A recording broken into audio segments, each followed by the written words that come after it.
You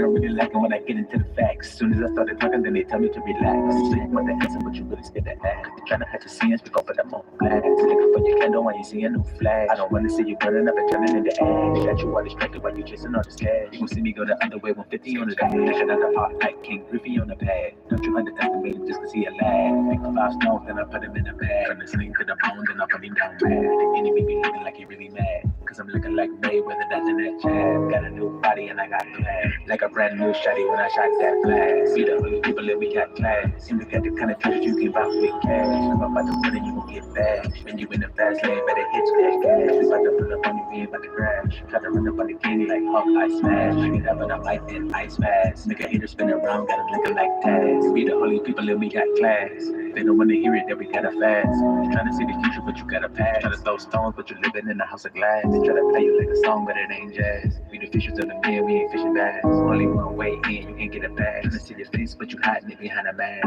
Get you on the market, then get rid of cash. But they never tell you that it never lasts. You go into the dirt and underneath the grass. Now you pushing up the flowers, man, that shit is sad. They try to see if he alive, so they had to stab. He was coming right back, so I had to laugh. They tried to put him in the tomb, and they had dash. But it opened like a boom, and he walked fast.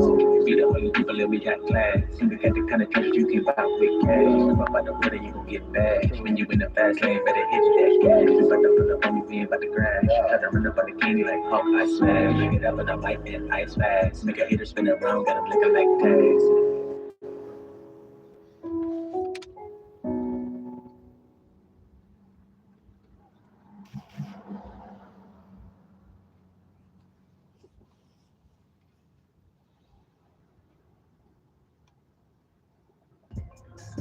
GSRT, y'all know what it is.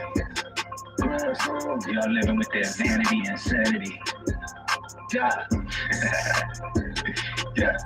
Yeah. Niggas be living for vanity. And the whole world is just all that's insanity. You niggas about to be up in calamity. I'm about to come out this world with my family. Must be out of your mind if you challenge me. But the fuck up yourself trying to damage me. Niggas be hating cause this what they telling you. Run up on me and you look like a tragedy. Every day you look like a trashire. Seeing me, you see the son of a higher. Don't believe me, I'ma spit out the fire.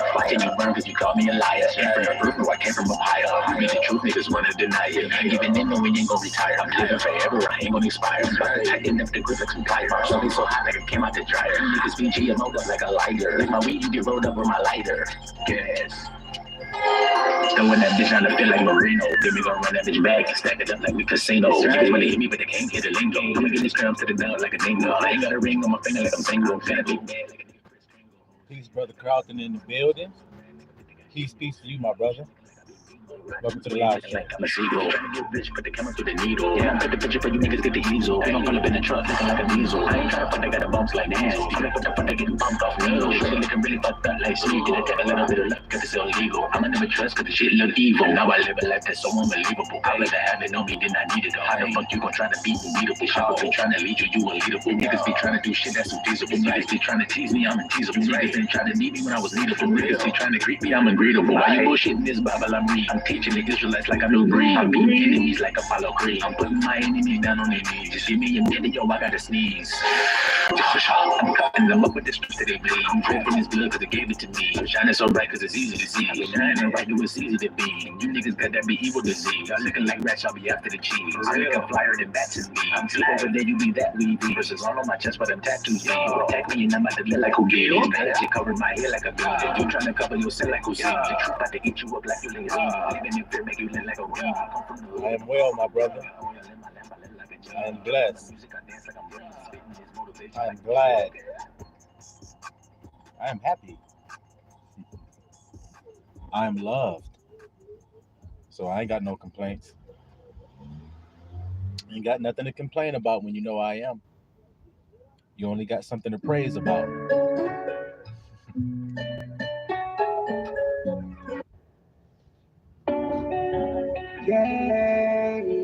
How about you, my brother?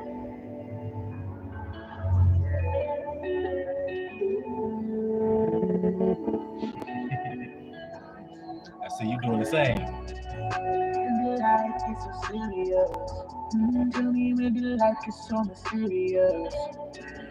Look around, but ain't nowhere to trust.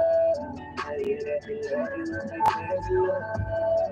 Everybody wanna win it up. In competition with their friends, they won't get it up. Now I'm sipping on this hand, I can't get enough. Back when we was really friends, but now we getting up. You fucked up relationships over bitches. Other nigga lost relationships over riches. That's why I hear you, my brother. It be like that sometimes. But I'm glad I was able to catch you on your lunch break, man. And help you keep your armor on and nice and shiny. That I'm blessed. I'm having a wonderful day at work today. I'm enjoying my wonderful break.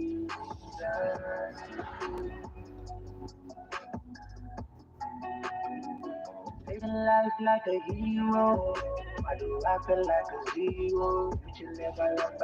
When you get done doing what you're doing, my brother, make sure you shoot on back to the School of Marvelous Light, because we got some good dinner that we're going to be serving up. So when you get off, I'm sure you'll be hungry. You can get you something to eat. I'm just telling you how I feel. Act like you don't know. Act like you don't know. Always to think that they don't know me. I guess I gotta be the one that's lonely. Now I never did you wrong if you my homie. Couldn't find no words to write this song if I was phony. And if you think that I was really wrong, just show me. Cause I ain't got no pride and I'll apologize. When I see you, can you look me in my eyes? See that you won't lose your life. I'ma go and take it easy. Looking at my team, it only be me. Looking at my team, it only be me. My team, it only used to dream of being a Chris, brother Cut. Now I only dream about the things I Peace, my beloved brothers. For the live stream today.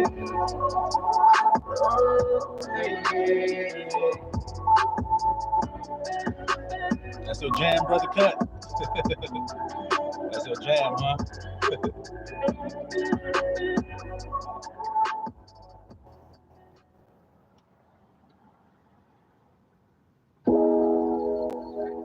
Thank you, Father, for forgiving me.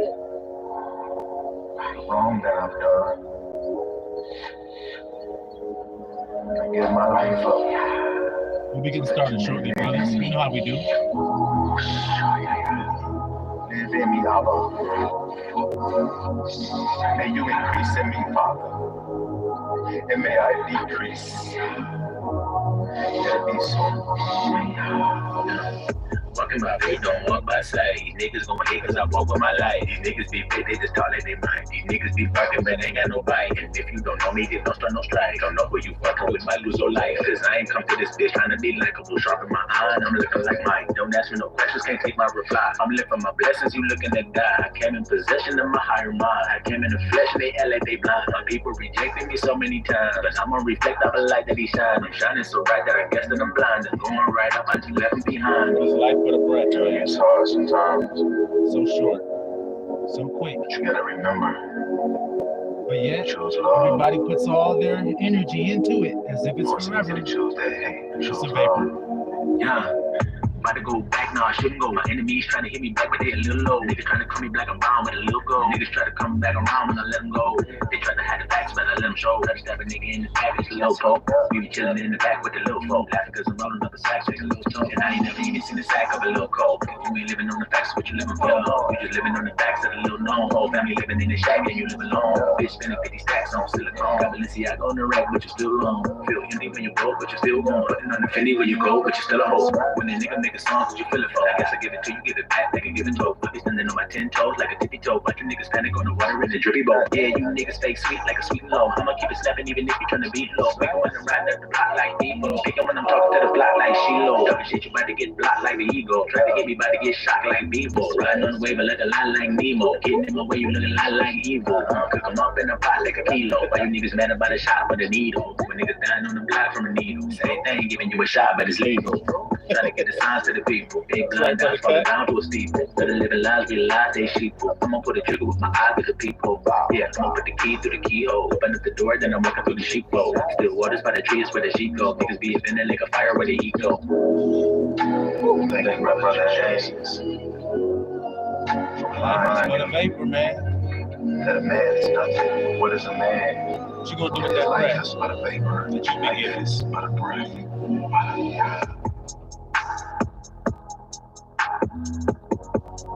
Abba gonna be like, man, the grandson used this to tell the truth.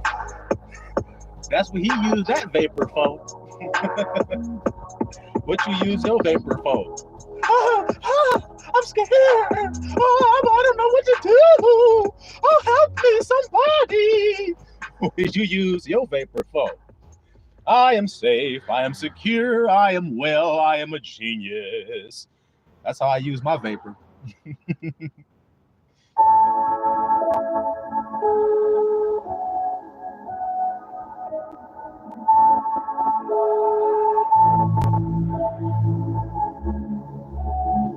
Pick up on cross on the road looking like Christ. I'm going everywhere he go because he paid the price. I used to do wrong, now I do right. When I wrote these lyrics to the song, took 2 nights.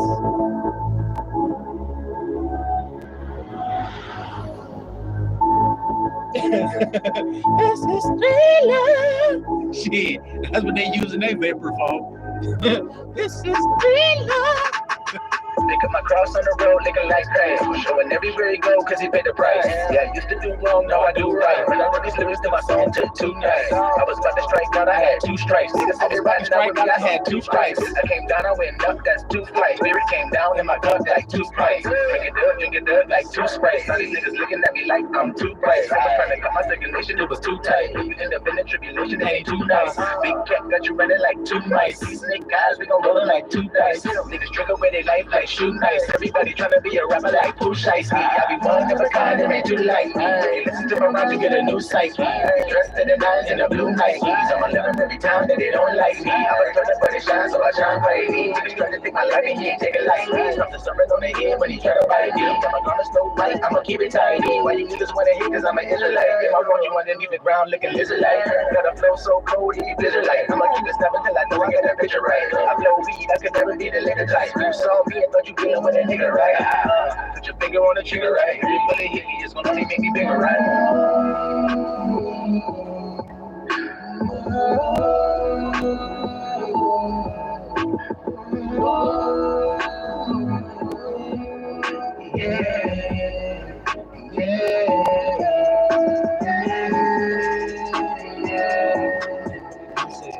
We don't give a damn what these niggas do. We don't give a damn what these niggas say. We don't give a damn what they don't say. We don't give a damn what these niggas do. We don't give a damn what these niggas say. My Abba is good. We don't give a damn what these niggas say. We don't give a damn what they done say. We don't give a damn what these niggas do. Cause my Abba is good. We don't give a damn what these niggas say. We don't give a damn what these niggas do. We don't give a damn what they trying to do. Cause my Abba is good. We about to get started, little flop. Alright.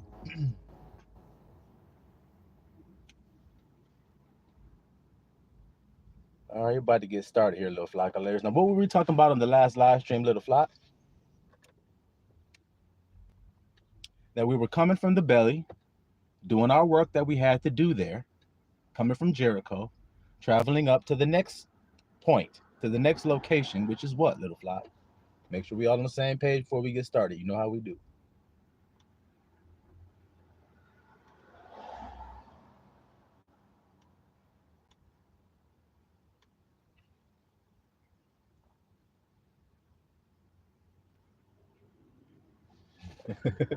You smell the pot cooking, Brother Cut? You smell it? Smell nice and good, don't it? Because it got a lot of love mixed in there. The most important ingredient. So as y'all know, that's right, Brother Cut. From the red up there, we traveling on up through the yellow, through the orange, to the yellow, up to the green. You see? To Jerusalem. Now, I told y'all what had happened in Jerusalem.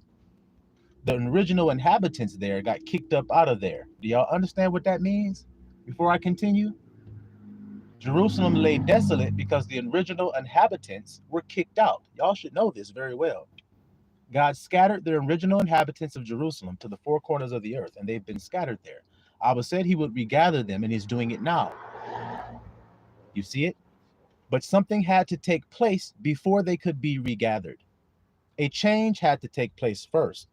And that change takes place in the place where we happen to be coming to here, little flock, the camp of the flockulators. Uh-oh, did you hear that, world? The camp of the flockulators is marching upward. Uh-oh, so that means you're going downward. As we go upward, y'all go downward. Y'all see? So y'all are aware where we're at, what Abba's dealing with, what Abba's teaching us to conquer at this time. You see it? The heart. That's where we're at, little flock. So I hope y'all are all there with me, because everything that I'm going to say today has to do with that. Do you hear me, little flock?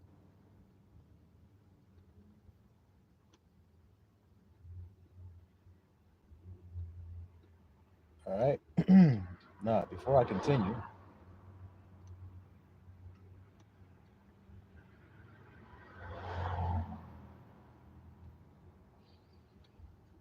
okay, so let's start in the book of Isaiah.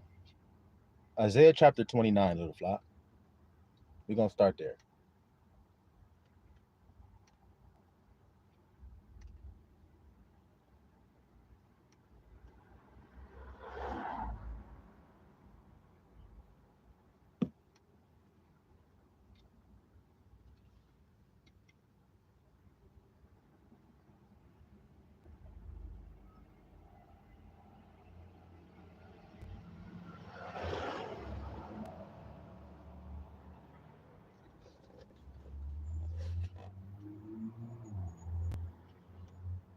All right. Isaiah 29. Now, before we get into the meat and potatoes, as we always do, we need an appetizer. So in other words, we need something that's going to set up our appetite for the big plate of food, that get you ready, get your stomach ready for some bigger food to come down in it. You see what I mean? So that's what we're going to do here, little flock. Isaiah 29. Woe to Ar'el. To Ar'el. What does Ar'el mean, little flock of letters, for those who know? It's interesting. I happen to have this shirt on today. Let's see what this shirt I got on say. Can y'all see that? Y'all see that there? I hope y'all can. Okay. You'll know why I'm showing you that if you know what that city means. Ar'el. What does it mean?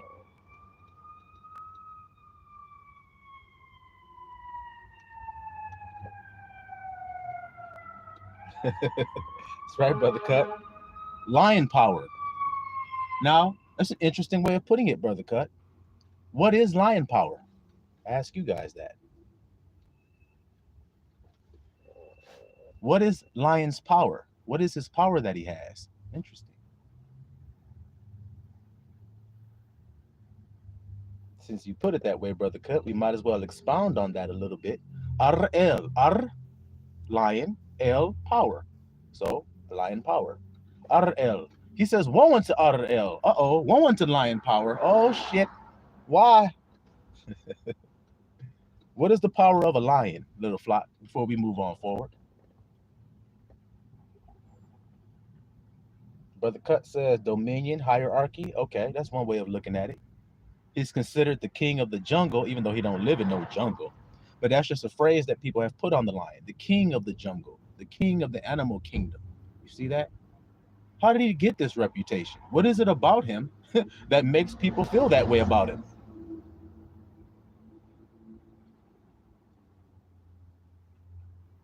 The righteous are correlated with this animal for a reason.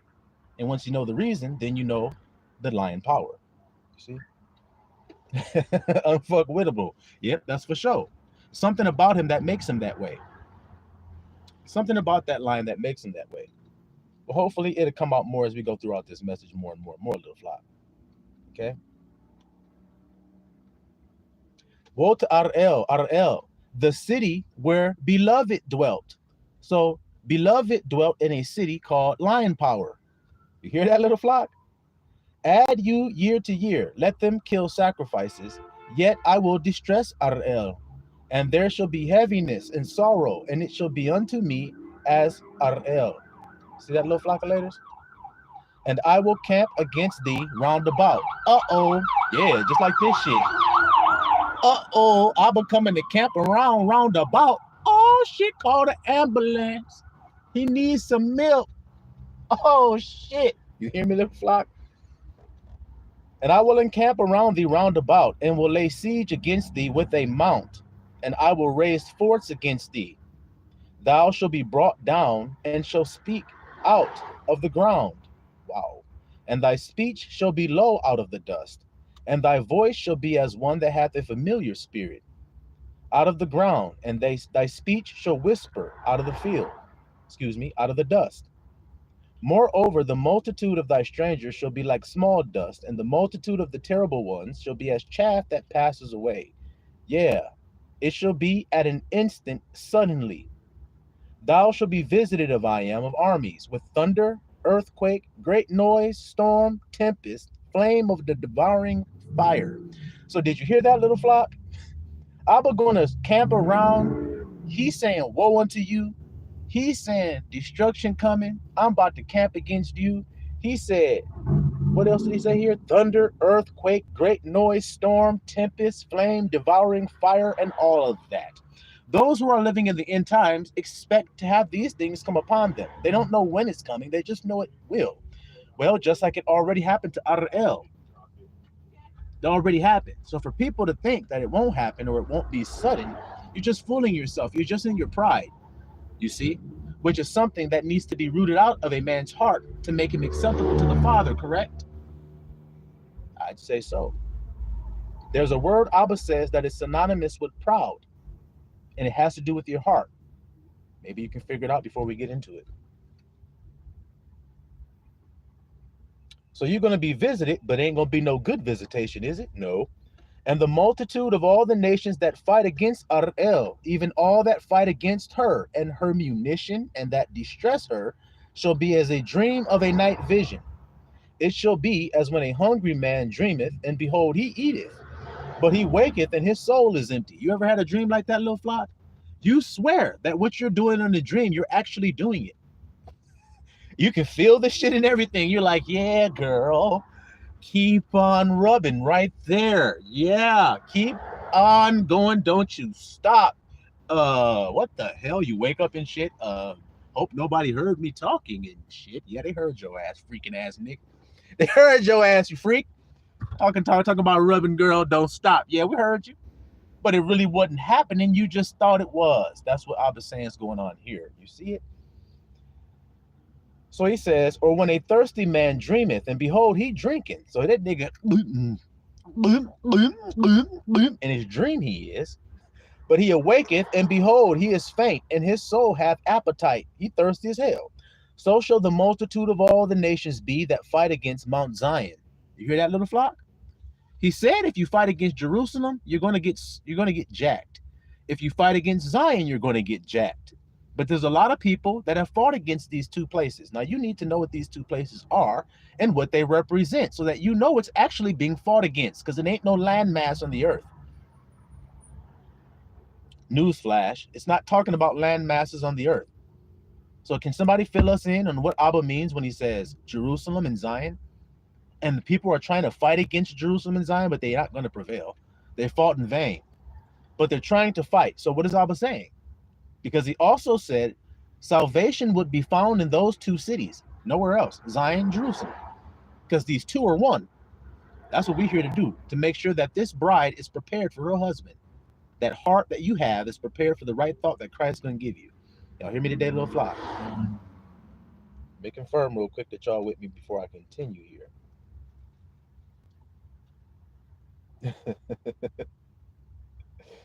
Bro said, waking up dry. Yeah, you ain't lying about that. You ain't lying about that. Speaking of that, something interesting. People talk about semen retention, right? While we're on this subject. People talk about semen retention. Yes, you have to be on semen retention to be pleasing to God. You must do this and must. If you've ever been on semen retention, then you'll know something about it. You'll notice that as you go through your days of semen retention, there's going to come a day when you're asleep. See, watch this here, little flock. There's going to come a day when you're just asleep, just dreaming. And in that dream, uh-oh, girl, keep on a rubbing, girl. Don't you stop, don't you stop. And you're going to tell her to keep on rubbing, and she will. And then all of a sudden, you're going to think it's real. And then you're going to feel. And then when you feel, you're going to spill. And when you spill, you're going to wake up and go, huh? Y'all hear me, little flock? It's called a wet dream. You're going to have a wet dream. And then you're going to feel all bad. Oh, God. I was on semen retention. Can't even say this shit because your ass in detention, niggas, where you at? I was on semen retention and I went 100 days. I had not ever busted a nut and everything. I was glowing radiantly like the sun. And then I went to sleep and I had a wet dream. I have sinned even in my dream. No, you haven't. It's called your body, and it's called your body's cleansing itself because that old ass nut that you got up in your body need to come out of there so some fresh new living nut can come up in.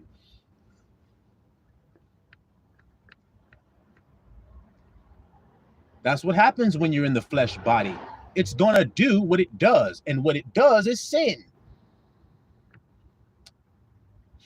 So you can try to not make it all that you want. You're trying in vain. What you need to do is accept the spiritual mind, enter into it, and find out what really semen retention actually is. Because God is a spirit. And those who worship him must worship him in spirit. So then I'm going to keep on saying that because people don't seem to understand. They keep going back to fleshly things, thinking they're serving a spirit by doing fleshly carnal things.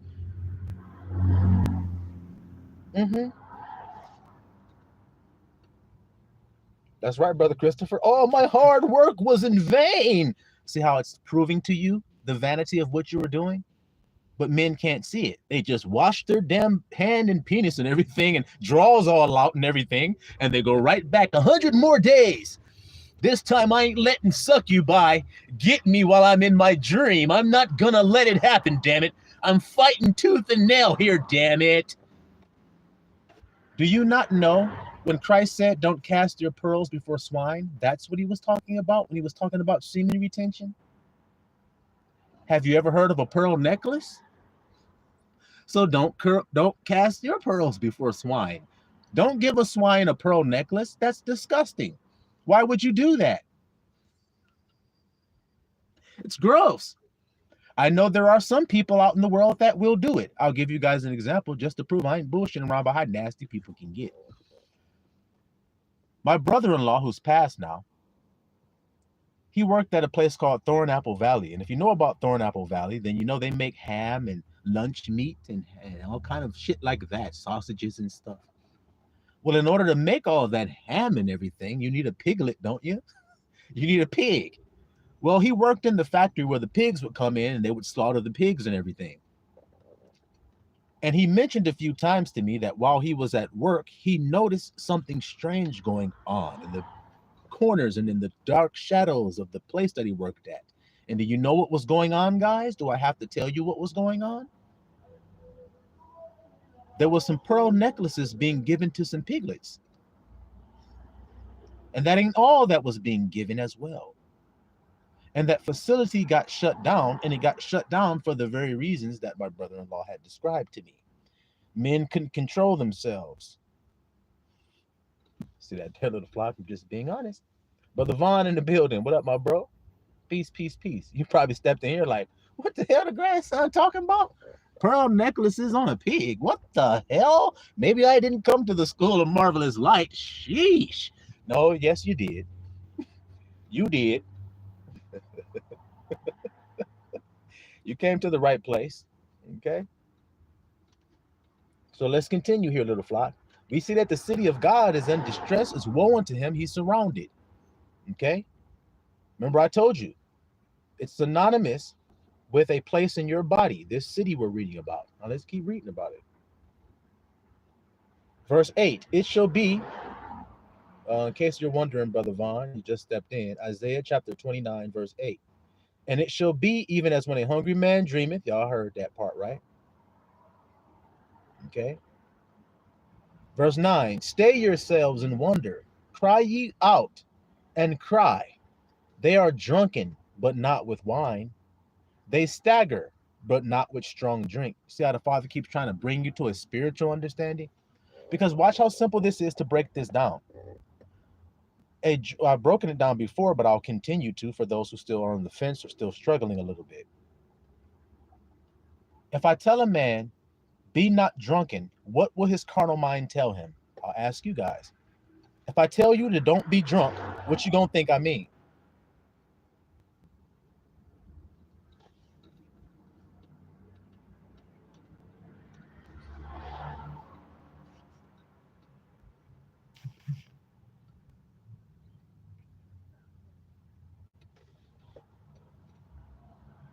That's right, Brother Christopher. Ain't it obvious and simple?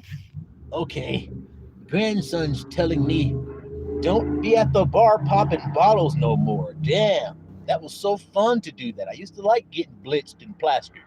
I loved it, man. Now the grandson's saying I can't do that anymore. He's telling me to put the bottle away. Sheesh. Okay, but God is a spirit, isn't he? So do you notice when God was talking, he said, you're drunk and everything, but you're not drunk with wine. You're staggering, but not with strong drink. So then the drunkenness he's speaking about has nothing to do with the bar. It has nothing to do with that bar girl with that little mini skirt on. It has nothing to do with Courvoisier. It has nothing to do with Remy Martin. It has nothing to do with an Irish nigga named Jameson neither. Does it? Because that's not what you drunk with, is it? Look how simple this is to understand. So we stay on the right side. See, we stay on the spiritual side because the flesh doesn't profit us to learn it. A man think, okay, if I didn't drink, just like the semen retention guy, I haven't busted a nut, then I'm righteous. Now God has loved me and accepted me because I've proven to God that I am a man of honor, that I'm strong. Now God will accept me. See, that's the attitude of most people. That's the attitude of most people. You see it? But that has obviously nothing to do with the spirit. You see it? You have to worship him in spirit. So are you worshiping him in spirit if you're focusing on your physical body and what it's doing? No. So then let's stop doing that, I'd say. Focus on what really matters here, which is what we're focusing on here today. So he says, you drunk, but not with wine, you staggering, but not with strong drink. For I have poured upon you the spirit of deep sleep. Stop. So then they drunk. So if I told a man, if I was a spiritual man and I told a man he was drunk, what am I saying to him? Now that you guys got the breakdown from Abba. What is truly being drunk to the spirit? What'd he say?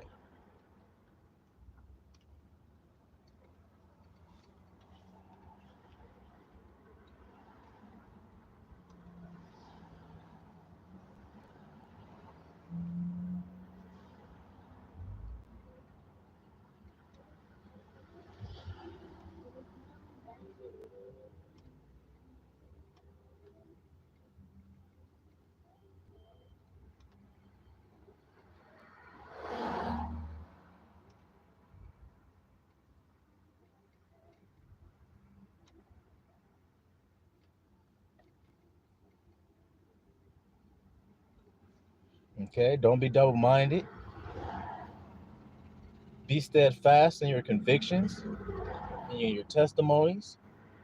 Hesitation between the spirit mind and the carnal mind, thoughts. There you guys have it. I guess you guys must have heard that other live stream, huh? About being sober. You guys must have heard that message, huh? So you see how I was confirming that that's what it is? I gave you the spirit of drink, the drink of the spirit of deep sleep. That's an alcoholic drink to a spiritual man. So now when you have deep sleep, you see what I mean about going to sleep? You see what I mean? Things tend to happen when you sleep that you have no control over, like I said earlier. And so when you have the spirit of deep sleep, you're doing things that you think are good that actually aren't. And you have no control over it, and it's vanity because it's fleshly. Let's continue. Let's just continue and keep reading and see what we come across. So he said, I have poured a spirit of deep sleep and have closed your eyes. The prophets and your rulers, the seers hath he covered. And the vision of all is become unto you as the word of a book that is sealed, which men deliver to one that is learned, saying, read this, I pray thee. And he said, I cannot, for it is sealed. You hear that? And the book is delivered to him, wherefore I am said, for as much as this people draw near to me with their mouth, look how the next gear he switched into right there. They draw near to me with their mouth, but what? And with their lips they do honor me, but have removed their heart far from me, and their fear, so what they believe to be true, which is fear, toward me is taught by the precept of men. So what they believe to be true concerning what pleases me is taught to them by men. Semen retention, the right diet, correct? I'll just use those two, since you guys know that that's true, that's being taught in the world. Semen retention and correct diet. We'll just stick to those two. That's a precept that's taught by men, isn't it? Because when did Christ teach that? What did Christ teach you concerning your diet? What did he say? I'll ask you guys, see if you guys can recall. What did Christ say concerning your diet? We'll probably end up reading it anyway. So in case you guys don't know, we'll probably end up getting into it. So it's no need in you acting like you don't know after we've gotten into it. That's right, Brother Cut. The Torah of men. Men come up with stuff and they think it sounds good. And it indeed does. See what I'm saying, little flock? There's nothing wrong with semen retention to the ears of a man. He's going to hear that and think, well, I've been a hoe my whole life. So if I've been a hoe my whole life, then it's clear that God will call me to do something like semen retention. Though I'm righteous because I've overcome the thing. No, the reason why you were a hoe was because your heart was wicked. It had nothing to do with your penis. It has to do with your heart. And when you correct that defect that's in your heart, then you're not a hoe anymore. Because as a man think in his heart, so is he. So if you was being a hoe, you thought you was one in your heart. See what I'm trying to say about the real surgery niggas need? But they think they need to tell somebody about what they need to do with the outside of their body. Christ didn't come to tell you about that.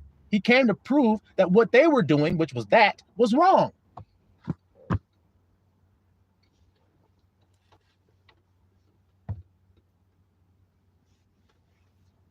So if we take that same principle, Brother Vaughn, because that is the scripture, him who has faith believe he can eat all things. He who lacks faith eateth only herbs. So then we can connect that to the same thing with the other example we use, which is semen retention. The man who lacks faith believes he must retain all of his semen. He who has faith believes he can release his semen when the time is right, when the opportunity has presented himself. Isn't it the same thing? But look how it sounds to people's ears. They're going to get offended at that I've said that. Oh, God, grandson. I've never heard a preacher talk about releasing any semen. I've only heard him talk about keeping it in. How did you get here? By a nigga keeping his nut in or releasing it? How did you get here? You're so funny, grandson. Yeah, I mean, I know what you're saying. I know what you're trying to get at. If you know what I'm trying to get at, then say it. Oh, I thought you were joking, grandson. You're serious. I am. Oh, oh, oh. All right. It's the same principle, guys. He who lack faith believe he can only drink water. But he who have faith believe he can drink him some wine sometime too. Isn't it the same principle? Now, which one is God pleased with? The one who lacks faith or the one who has faith? Watch, I'm about to cook this up and bubble it to the surface so you can see it. I'll even scrape it off and put it in your bowl to make sure you see it. Look at the world. Look at the precepts of men being taught to your heart, to deceive your heart away from God. If you do this, then you're righteous. Let's see. That's not actually true. So I should listen to it even though it's not true? No. No. So if the man who has faith eats the food, he drinks the wine, he has the sex, but there's a man who doesn't do those things, do we have an example of this scenario before people lose their shit? Yes. It's called John the Baptist and Yahusha. John the Baptist, he didn't come eating and drinking. Do you see the point of that statement? And they still said he had a devil. So if you on semen retention, if you eat the perfect vegan diet, if you have the perfect body, if you speak in the perfect way, if you have a perfect haircut and a perfect suit on, people will still say something's wrong with you. And the reason why they will is because they don't know how to judge righteously. So it doesn't matter. But men keep thinking it does matter. Okay. Keep doing everything that you do to be seen as men then. Proves you don't have faith. That's all it's proven. Because I asked you guys, which one pleases the Father more? The one who has faith or the one who doesn't? I'm going to ask again. It is impossible to please God without faith. So let's not screw around with this. Which one is God pleased with? Which one does he accept?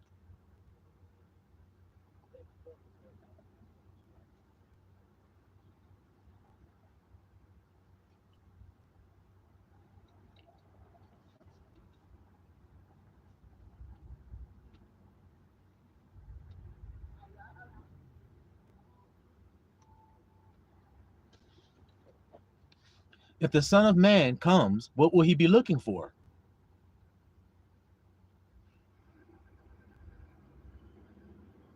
It's that simple, my brothers.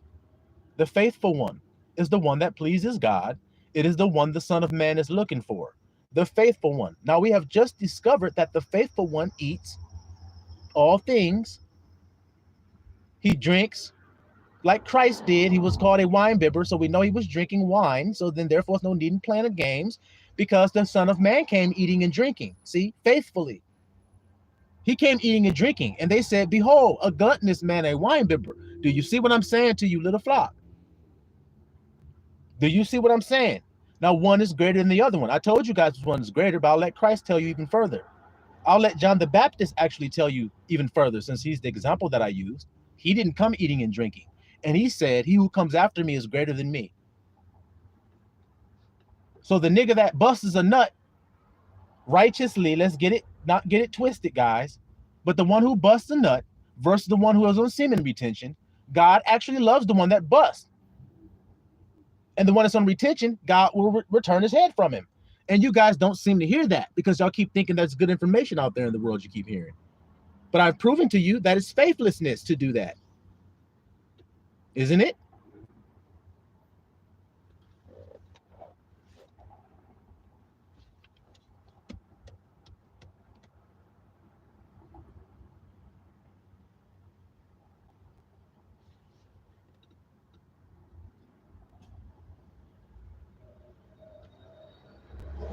What you mean there, Brother Cut? You said like the beloved in Salome. What you mean by that? Give me some examples of that, so we can expound on that a little bit. Because like I said, this makes people get uncomfortable. That's why I told you flock layers to put your thick skin on. Oh, you're sitting there eating whatever you want at the barbecue. You must be wicked. You didn't read your Bible then. Then here comes some guy. Hi, everybody. What we need to do is eat organic, only vegan foods. I know it sounds good. I know it does. And if that's what you want to do, ain't nothing wrong with that. But if I happen to not do that, then don't condemn me, because it don't mean I'm unrighteous. You just think that's what it means. So because you think that what it means, in other words, the precept of men, I should go along with it? No. See what I mean? So what you mean, Brother Cut? David and Salome?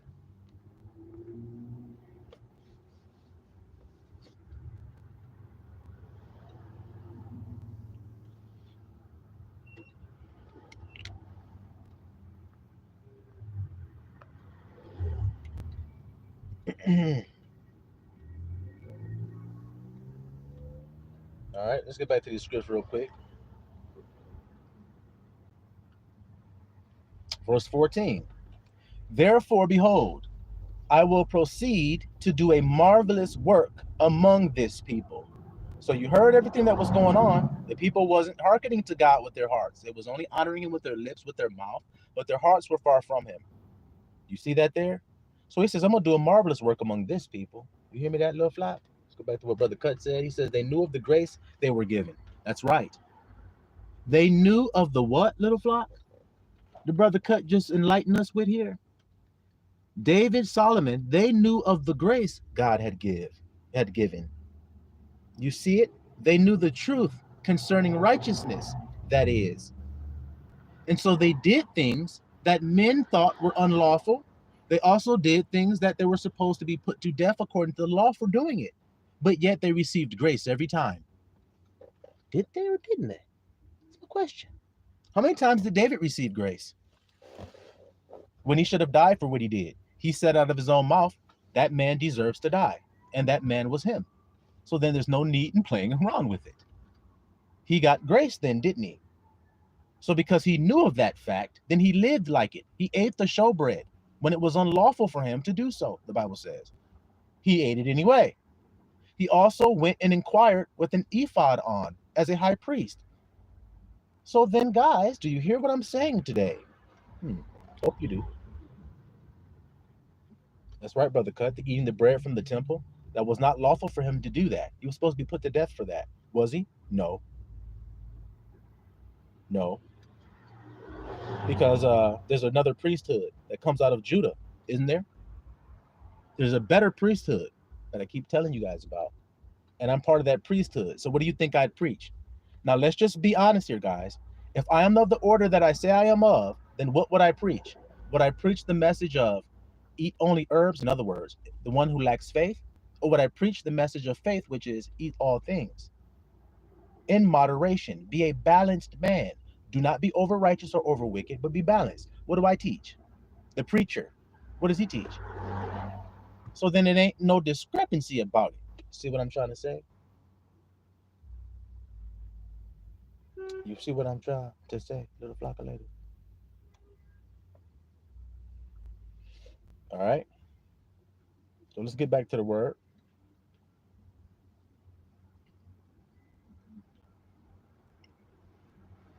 Okay, verse 14.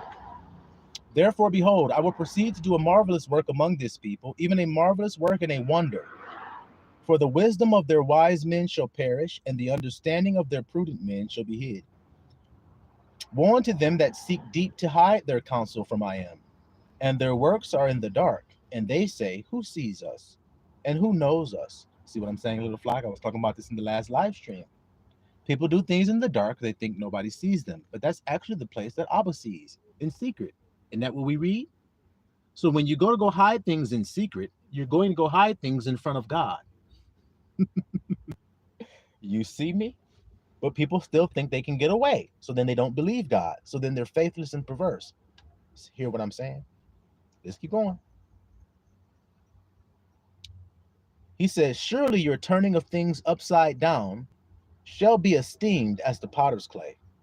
Your turning of things upside down. I told you what kind of world you live in. You live in an upside down, backwards world. The script got flipped upside down and backwards. That's the world you're living in. Abba says he's going to esteem that as a pot of clay that you just throw on the ground and break. For shall the work say of him that made it, he made me not? Or shall the thing framed say of him that framed it, he had no understanding? So it is with you, little flock, since this is what I've been talking to you all about. Now here come the deeper things of the meal. Here come the spices and everything that you don't see, but you do taste. Well, I want you to see it and taste it. Okay? These are the deeper things here. When he says, for the work say of him that made it, he made me not. Can the work say that? So then the same thing goes for you. When you experience your experience, can you look at that experience and say you didn't cause it to happen, or you didn't make this experience happen? As a man thinketh in his heart, so is he. So then the he that you are is the experience. The experience came because of what you thought in your heart. So then can you look at that pot that you've made and said, I didn't make it? Nope. Can the pot look at you and say, you didn't make me? No. Do you understand what I'm saying here? Let's keep going. Is it not yet a very little while, and Lebanon shall be turned into a fruitful field, and the fruitful field shall be esteemed as a forest? And in that day shall the deaf hear the words of the book, and the eyes of the blind shall see out of obscurity and out of darkness. The meek also shall increase their joy, and I am, and the poor among them shall rejoice in the Holy One of Israel. For the terrible one is brought to naught, and the scorner is consumed, and all that watch for iniquity are cut off. Depart from me, you workers of iniquity. So do you see something's going on here? I was changing something. These people were destroyed. Now he's rising them up. He calls them the meek. He says they were deaf. They couldn't see. Now they're going to see out of obscurity and out of darkness. You see, that's us. He says, for the terrible one is brought to naught. The terrible one is what? Little flock is who? Who is the terrible one mentioned here? Let me keep going. Verse 21. That make a man an offender for a word, and lay a snare for him that reproveth in the gate, and turn aside the just for a thing of naught. What that mean, little flock? Brother P in the building. Peace to you, my brother.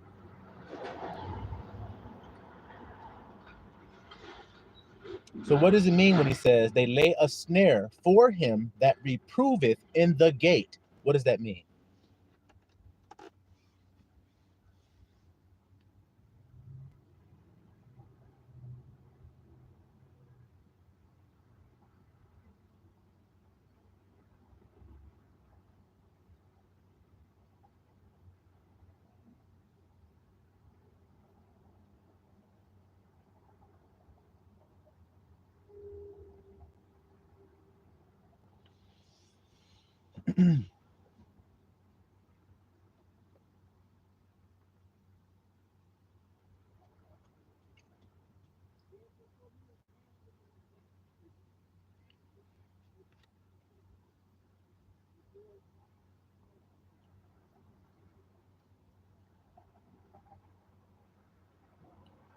Okay, good point, Brother Cut. They wait for him to make a mistake like they did Yahusha. Doesn't it say they laid in wait for Yahusha to catch him in his speech? Isn't that what that means? The same thing that we're reading here. They lay a trap. So to lay a trap means that you try to make something that this person will then fall into. You try to set it up. That's premeditated. To lay a snare, you premeditated the outcome before you did it. So you're trying to purposely put thing in a righteous man's way. That's why it says he who reproves in the gate. What does it mean to reprove in the gate, little flock?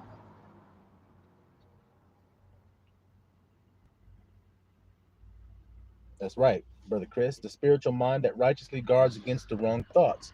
See that there, little flockulators? That's who they're trying to lay the snare for. Do you hear that? Hope you do. So when you start to live your life differently, then snares start to get laid for you. See, because when you were in ignorance and darkness, you went around and you were led about by other people. You were led about by the precepts of men. You were led about by what you learned from your teachers, from your parents, from your schools, from your environment, from every damn thing. That's what you were. That's all darkness, ignorance, and chaos. You were a chaotic, ignorant person then, and you know you were. Because if somebody ticked you off too much, you got chaotic, and you know you did. Men try to hide it like they weren't. They try to clean it all up after the fact. I wasn't doing anything. There's a bunch of holes in the drywall there. The TV is smashed. Your shoes are through all over the damn place. You sure? Yes, I wasn't doing anything. I'm calm and in control. Are you sure about that? Maybe you were calm and in control until you saw that text message. But after you saw that text message, you're no longer in control like you said you were. Yes, I am. I cleaned it all up, grandson. Look at me. Come on. Can't you tell I have it together, grandson? Nice try, buddy. My dude's knuckles dripping blood. You know it. Breathing all hard. So you said you're not a beast, huh? No. I'm not at all. You're not? No. Okay. Your girl didn't call you back. What? I thought you said you were in control. I am. Oh, shit. She'll call me, damn it. She'll call me back. She will. Niggas get to get nervous as hell. So no. Let's get back to this word.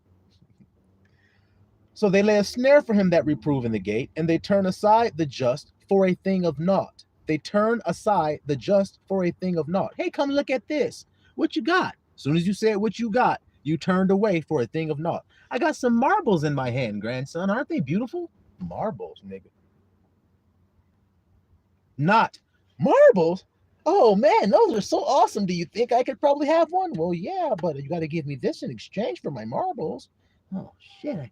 Okay, I want them so bad I'll do anything to have them. That's turning aside the just man, little flock. Do y'all hear it? That's turning him aside from what he was supposed to have been doing, which I told you what it is, watching his heart. Okay? Therefore, thus saith I am, who redeemed Abraham. Look at that. Who redeemed Abraham concerning to the house of Jacob. Jacob shall not now be ashamed, neither shall his face wax pale. But when he seeth his children, the work of mine hands in the midst of him, they shall sanctify my name and sanctify the Holy One of Jacob, and shall fear the God or the power of Israel. See it? Now your children are going to know, because Abedin made sure that you're no longer blinded. So now when you have children, now you can teach them the truth concerning the name of I am. Instead of, I'm only valuable if I please you, Dad, or I'm only valuable if I please you, Mom. If I do what you tell me to do, then I'm loved or I'm valuable. Well, if you think that kind of way, which a lot of us did, unfortunately, you will go through the world with that same defect. Oh, well, if I be good and everything, then people will like me and accept me. You're not being you, though. It's okay. I'm getting loved, aren't I? No, you just think you are. So what does it say here? The last verse says, they also that erred in spirit, see that there? They erred in the spirit, not flesh. They erred in the spirit, shall come to understanding, and they that murmured shall learn doctrine. See? So they that murmured when they heard the Spirit teaching through some vessel, the Spirit taught and said, you guys all thinking it's all fleshly. It's about semen retention and eating the right diets and doing this on a certain day and wearing these certain type of clothes and doing like this on that day and fasting like this. You think that's the right way of righteousness, but it's not. It's the precepts of men that have taught you that. When you would hear that, you would murmur at that. That's what it's saying. The old people that erred in the spirit, they murmured when they heard it. No, wait, no. So you're just saying, because this is how their mind's going to do. Watch. You'll hear it if you start teaching it. You'll hear this. So what you're saying then is that we should be able to just drink, fuck, do whatever the hell we want to do. That's what it sounds like, even though that's not what I'm saying. When did I ever say that? When have I ever got on a message and taught you guys that? Hey guys, today, since you're so loved and everything, why don't you go forth and just fornicate as much as you can today? How about you just get plastered? Drink as much Jameson as Jameson has ever made. Drink it all down to the full until you're inebriated and can't stand up. That's me giving you commandments. When have I ever gave you guys those commandments to keep? Never. So then why the hell would you assume that that's what the fuck I'm telling you to do, nigga? Because that's what you want to do. That's why. That's why you so focused on semen retention. If I have semen retention, then I'll never have sex and I'll be right. The hell? You can't talk to a woman or be around a woman without thinking about having sex with her? That's the problem. Oh, I didn't know, grandson, that was the problem. Well, then read what Yahushua said and then come back and compare to what I told you. That is what you do in your heart. So always will come back to the heart. That's why I'm talking about the heart. But y'all want to talk about what you do on the outside, not what you do in your heart. What good is that? That's my question. All right. So now, we read that they mouth and everything, talking good. Yes, I'm doing this for God. I love God. I love Jesus Christ. I do what Jesus Christ said. I have given my life up for Jesus Christ. I found Jesus Christ. I chose Christ. I allowed Christ to come into my life, and I allowed him to be my master. And now I follow him whithersoever that he goes. They do that and do that and do that, but their actions don't line up with that. So then your heart ain't with him, dumbass nigga. You're just bumping your gums together. What good is that gonna do? Matthew 15.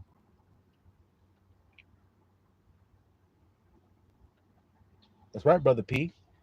It looks outwardly righteous, but it's actually retarded. And it proves folly. That's actually the truth. See, when you're really a wise man, how you sit back and shit and you go, preposterous. This man believeth he can enter into the kingdom by semen retention. What a fool. Isn't it true? Yes, but look how people keep saying it. But no, grandson, it's right. It only looks like it is. Did Christ say people do that? Then when you come back to me and admit and go, yeah, grandson, Smithers comes back and goes, grandson, I looked over the records of Yahusha, the guy you told me, and I looked over what he said, and he said everything they do to be seen of men. So then I started to take note of what you were saying. And then he went on and said that everything they do outwardly, it does appear outwardly righteous. So not only is it just something that they say is outwardly righteous, it actually looks like it is outwardly righteous when they do it. Yahusha did say that, grandson. So then maybe you were right in warning me about people that are like that say do this and do that, but it's just a precept of a nigga. It ain't a precept from the power, so then why the hell would I listen to it?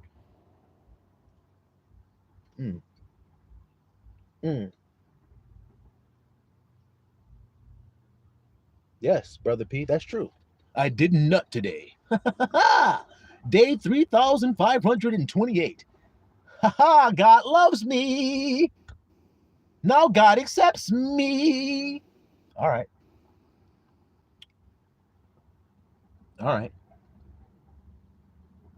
That's what you want to believe then. Go on ahead believing that. Nigga bust a nut every day spiritually, but he don't bust one physically. He think he's right with God. But he busts a nut physically spiritually every day.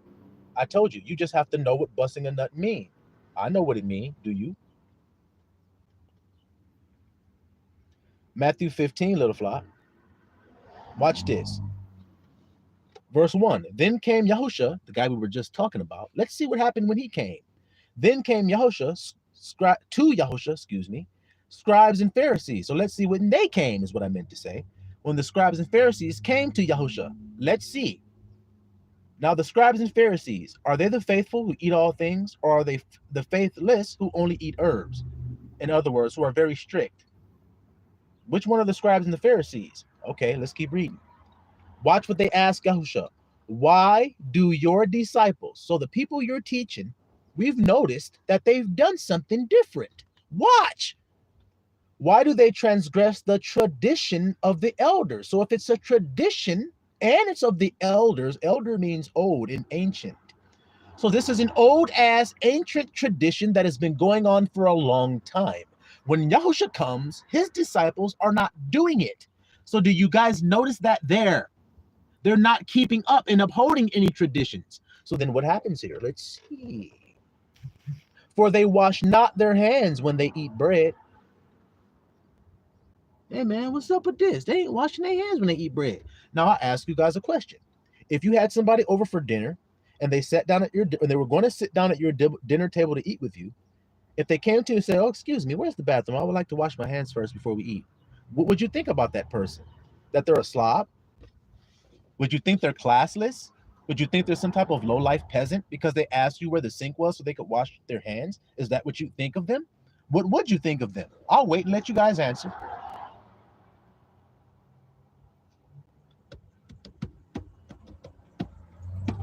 Told you they can't play with us here at the School of Marvelous Light. We will foot sweep every last one of them niggas, like we doing right now. If you had a guest over, and before he sat down to eat, he said, oh, excuse me, sir. Where is your bathroom? I would like to wash my hands before I partake of this meal. What will you think of him? What the fuck? What a weirdo. You want to wash your hands before you eat? What the fuck's wrong with you, man? Is that what you think? You would think they're polite. There we go. Is polite considered a negative thing or a positive thing to be?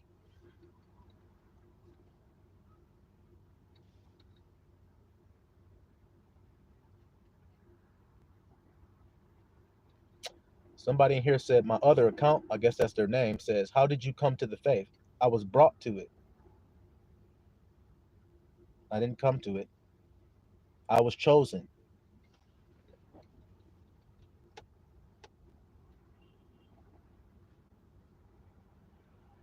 We just read it earlier.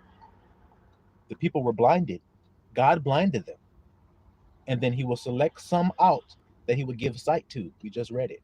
So it's him that's doing it. You see?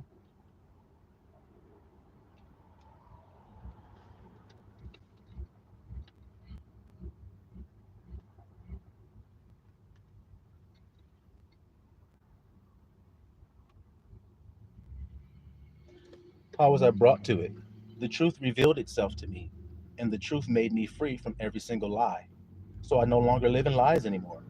Once the truth is revealed, it's like going into the room and you turn the light switch on. And you turn the light on, now you can see everything in the room. So you don't stub your toe anymore. You don't fumble over things anymore like you used to when it was dark in the room. Well, it's because the light is on now. You see that? The truth is here. And because the truth has been shown to me, now I'm free from all the lies. You see? And that happened by grace, not because of anything that I did. I could not bring the truth to myself. It had to reveal itself. Greetings from Bosnia and Herzegovina. I hope I said that right. Peace to you all the way over there in Bosnia.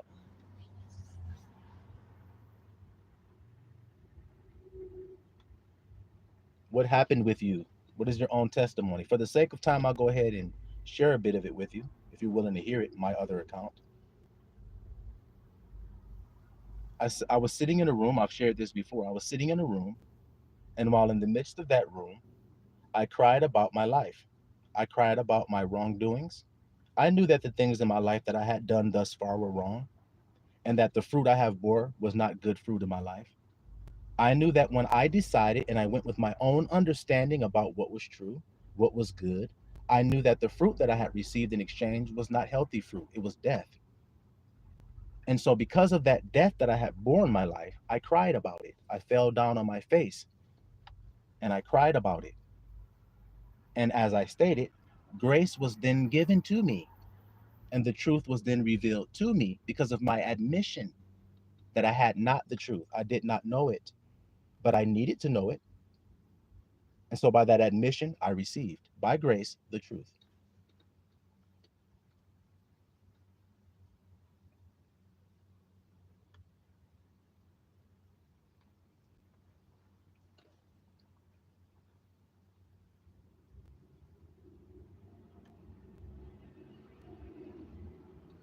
Did you? Did that have anything to do with you coming, repentance, if your sins? Not sure what you mean by that. Well, I hope you understand my other account. I hope you understand peace.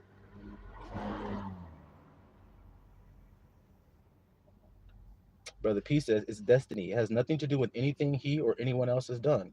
In other words, it's not earned. It's destiny or destined election. That's right. We are predestined. We were chosen before the world ever was. So, as I was stating earlier, it's not about what I did. It's not about me doing anything physically. It's about me admitting. That's it. That's the only work that a man can do, is to admit that his will is insufficient. His thoughts are not sufficient. His intellect is not sufficient. It's only going to bring death. And he needs a liberator from that state of being. Once he admits that truth, because that is truth, once he admits that truth, now he can receive grace. You see it?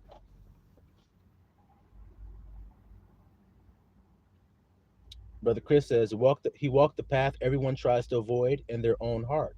That path always leads to the truth, but it requires to be honest and to not turn away when it gets scary. It requires full accountability. That's the truth. Once you know the Father, then you know where the accountability lies. It lies in I am.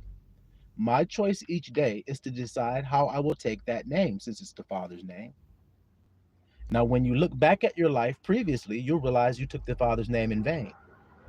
And that's why you suffered. Remember, I told you about the potter and the pot? That's why you got a pot that you didn't like the way that it looked, like I did. So instead of destroying that pot, what Abba does is he takes the clay and he reforms it and refashions it. All you have to do is read the Bible. So it is with us. He takes the clay and he reshapes it and reforms it into a new image, made after the likeness of his son, which is right thought, with a new mind created and a new heart created. We're going to read it as we continue. Let's just keep going and let's just see if Abba confirms these things through this message. Okay.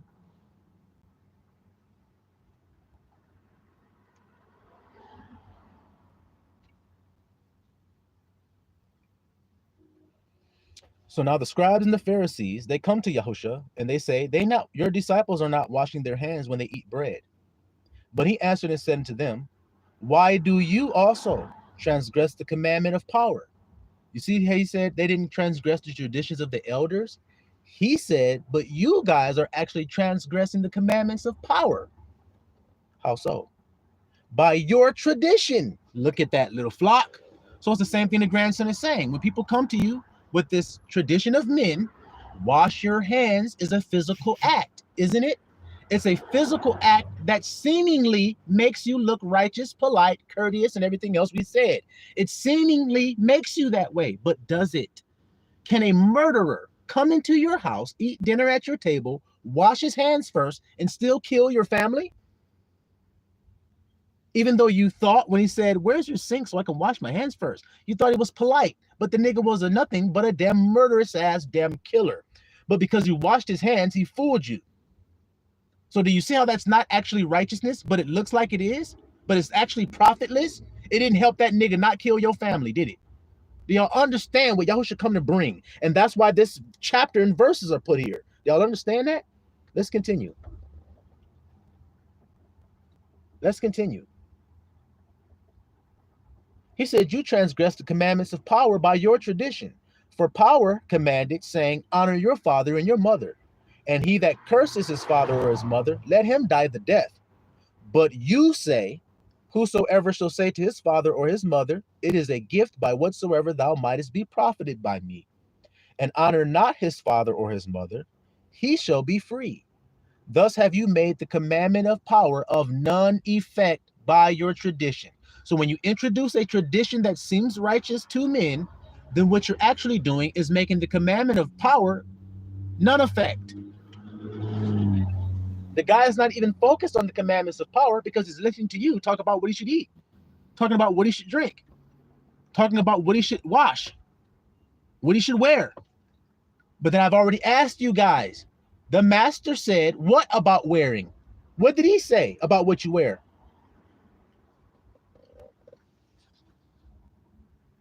I'm waiting. What did he say about what you wear?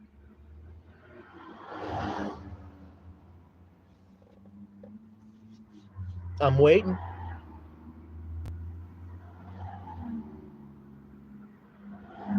That's right, Brother Cut. It sounds smart. Don't mean it is. People like what sounds smart, even if it's dumb. What kind of person does that make you then? Now,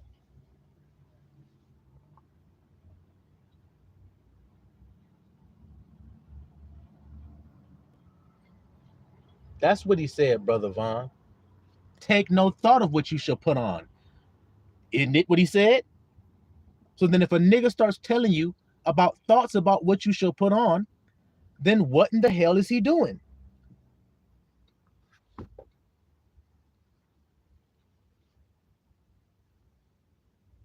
He's going against the master, isn't he? The one you say you love. He's going against him. But look how he's trying to act like he's for him. Wash your hands before you eat. Wear this garment. Put that blue fringe on there. Yeah, sit right here. Eat like that, walk like that, talk like that, do like this, do like that. Traditions of men, and it goes against the commandments of power. But let's continue. Let's continue. You hypocrites. Look at that word right there. You hypocritas cucarachas. Isn't that what I say? Look how you just got right into the shit. You hypocrites. Well did Isaiah prophesy of you. Now, weren't we just reading Isaiah 29, little flock? Weren't we just reading it? So do you see how Yahushua using that to confirm what's going on right there in front of him? This is why Isaiah prophesied about you niggas, because of what y'all are doing right here, right now. Isn't that what he meant? You're blinding. You're blind. You can't see. You think not washing your hand make you right? You think semen retention makes you right with God? You think eating a certain diet makes you right with God?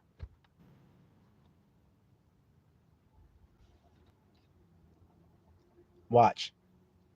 Verse 8, this people draweth nigh unto me with their mouth and honor me with their lips, but their heart is far from me. Isn't that what Isaiah said we just read earlier? Yes. Now Yahushua's confirming it again. So is it any different today? No, it's the same thing going on today, and that has deceived many hearts. This is why I'm talking to you about it, because we're dealing with the heart, and we're bringing the heart back into subjection to right thought. No longer listening to all of these other suitors trying to be your husband. I told you, heart and Jerusalem are synonymous. So when you read Revelation, doesn't it say Jerusalem is coming down as a bridegroom? As a bride, as a bride adorned. Is a bride the feminine or the masculine aspect of a wedding? So then the grandson's not playing around. The new Jerusalem is a new heart. Now let's see if we can confirm that God says that's what he'll give you. And if he does say that's what he'll give you, then you know Revelation wasn't lying when it says the new Jerusalem come down like a bride adorned for her bridegroom. Now who's the bridegroom? Right thought.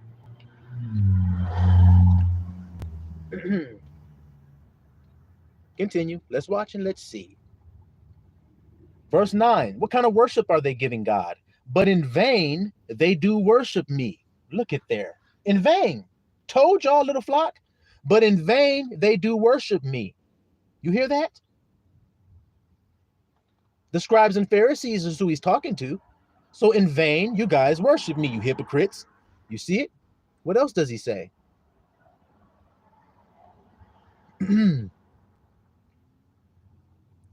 Teaching for doctrines the commandments of men. So the doctrines that these people are teaching, Pharisees, Sadducees, in other words, over righteous people. See, they come forth teaching, what does it say here? Doctrines of the commandments of men. Why would I take a commandment of men? I keep telling you guys, you should be disgusted at that thought. Ugh, a commandment of a man? The fuck I do? What am I gonna do listening to that shit for? That ain't gonna profit my spirit. I need the Spirit of God to tell me what commandments I should keep. Not this man that says what I should eat, what I should wear, only things that are physical. It's the only thing he can talk about. So then I can tell you exactly what kind of stuff he'll tell you. Because there's only one thing he can tell you, and it's physical. But that's not what God is talking about. So then this man is worshiping God in vain. He's worshiping God in vain. And I told you guys earlier, the only way you can worship is in spirit. So do you see how the connection keep going? Come on, stop playing with the grandson because you can't. Watch.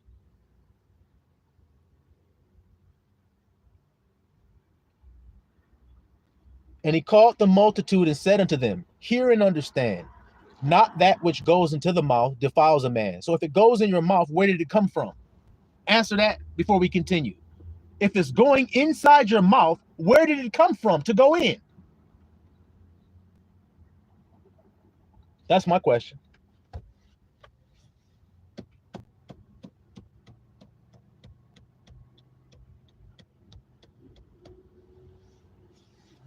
That's simple. That's right, Brother Chris. Outside of you.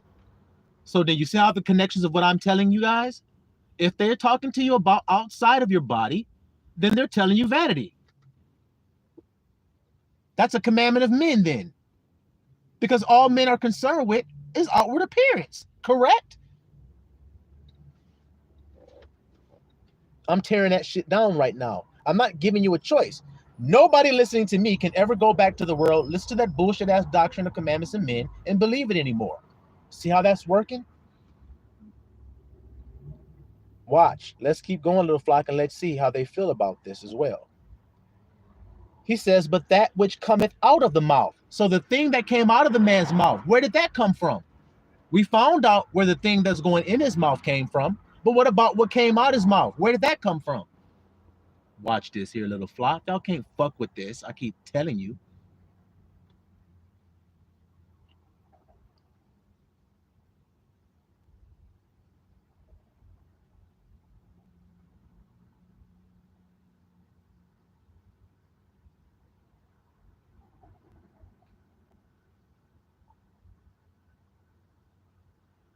Simple as that, Brother Vaughn. So the heart means the inside, correct? Now consider the cup and the platter. What did Yahushua say?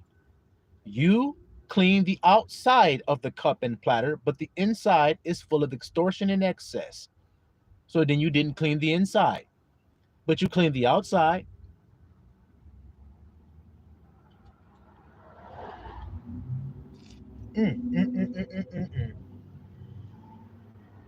but that which cometh out of the mouth, this defiles a man. Watch this, little flock. Then came his disciples and said unto him, knowest thou that the Pharisees were offended after they heard this saying? Do you hear that, little flock? Why were they offended? Because he's tearing down their stronghold. He's bearing witness that their shit is foolishness, and that they're hypocrites, and that they're fake. So do you see why they're offended at that? Even though it's true. Look at there. This is what pisses me off about this stupid ass goddamn world, is that even if it's true, people will still go with their feelings instead. But he looks righteous, grandson. But he's not. But he looks like it, Grant.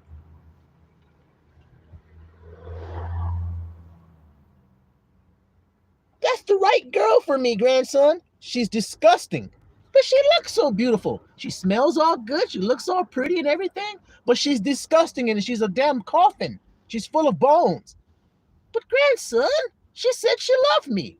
Oh boy. Oh boy. Sheesh. So you don't care about the truth of the thing, do you? No, I don't. So then you can't be free, can you? No, I can't. So then you're a slave. Yeah. I mean, wait, no.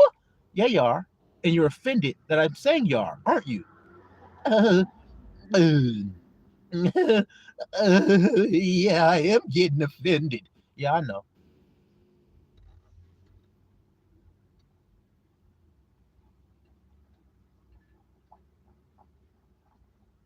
Okay. Now let's continue. They were offended. But he answered and said, every plant which my heavenly Father has not planted shall be rooted up. You see that, little flock? So that just confirms what me, Brother P, Chris, and the rest of the flock of leaders were talking to my other account about earlier, saying that it's not about what a man did. It's not about what a man does. Abba planted it.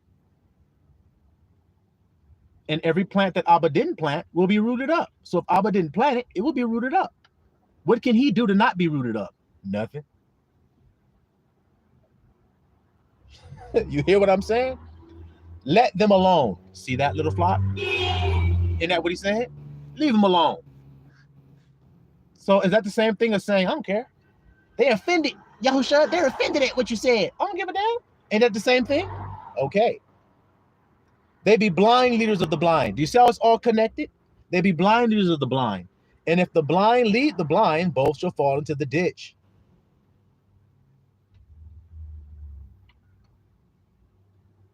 Before I go to the next scripture, let's go ahead and see what Peter got to say. Then said Peter unto him, declare unto us this parable. And Yahushua answered, are you yet also without understanding? Look at that. You still don't understand? Do you not yet understand that whatsoever entereth in at the mouth goeth into the belly and is cast into the draught? It goes in your body and it goes out your body. Anything that goes in and goes out. Eat a big dinner. Wait a couple of hours. I ate it, grandson. It went in me. Now it's in me. I said wait a couple hours, didn't I? Yeah.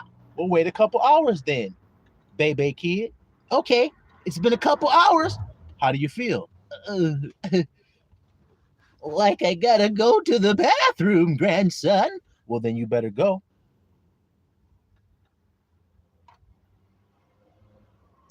Now, all that stuff you bragged about being in you, where is it at now?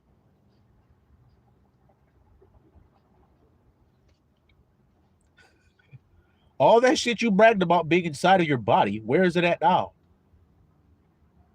Well, grandson, don't go in the bathroom for about 35, 45 minutes or so. Let that bitch air out, grandson. No, I don't got to let it air out because I ain't going in there after your stinking ass.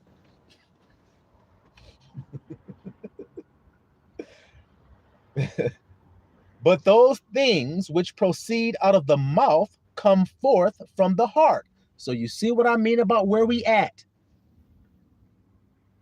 Do you see what I mean? Or you see what Abba means about where we're at in the body and what we're dealing with? Do you see why we got to deal with it? Because most people's heart is far from God. He said it. Most of the world don't give a damn about God, so their hearts are already far from him. And then you have some that claim they care about God, and their hearts are far from him as well. We just read them, called scribes, Pharisees. Those are the people on the earth that say they care about God more than everybody else. But as we see, their hearts are still indeed far from him. Come on. That's why they don't teach love, because their hearts are far from him. That's why they don't break down what love is, so people have a clear understanding and have one understanding of love, not 50 different, not a love language, not love in word and in tongue. No, because that's not how we love.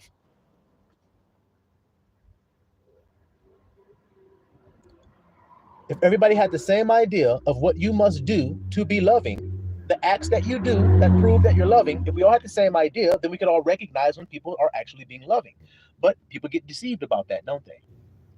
Because love, so many people use your name in vain, don't they? For out of the heart, what comes out your heart? Proceed evil thoughts. Look at that there. Evil thoughts. Murders, adulteries, fornications, thefts, false witness, blasphemy. So let's stop real quick and let's flocculate right here and let this pot percolate on these niggas. People want to talk about not committing adultery, not murdering or killing, or not committing fornication to clean your life up. But we just discovered that you need heart surgery in order to stop doing those particular things. You don't need to cut the thing out because your heart is fucked. Like I told you guys about the drug addict, the girl that's no longer a drug addict. The girl that was living on the street prostituting is now a married woman at home with a child. Why is that the case? Because her heart was changed. She got heart surgery. I didn't mention the drugs. I didn't mention the prostituting. I didn't mention the shitting on the man's stomach and how disgusting that it was and how disgusting she was for doing it. I didn't make it about her. I didn't make her actions about her because her actions were what came out of her heart. And that's what I'm looking at because that's what God looks at when he looks at a person.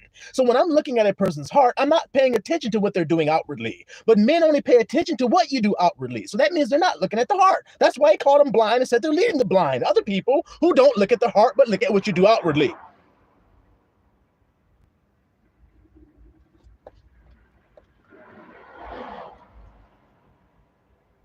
These are the things which defile a man, but to eat with unwashed hands defileth not a man.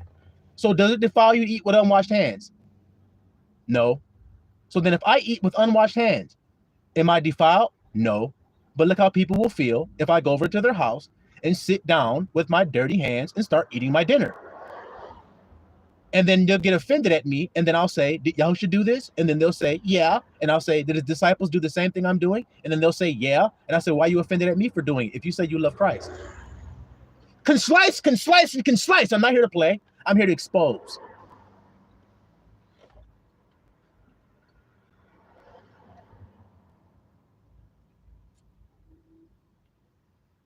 Now, I've talked about this before. This is just a side note. But since we're talking about it, let's get into it a little bit here, little flockulators. About the dog thing and about casting a pearl. Remember I told you about that? Let's see what happens here. Then Yahusha went thence and departed into the coast of Tyre and Zidon. Y'all remember that?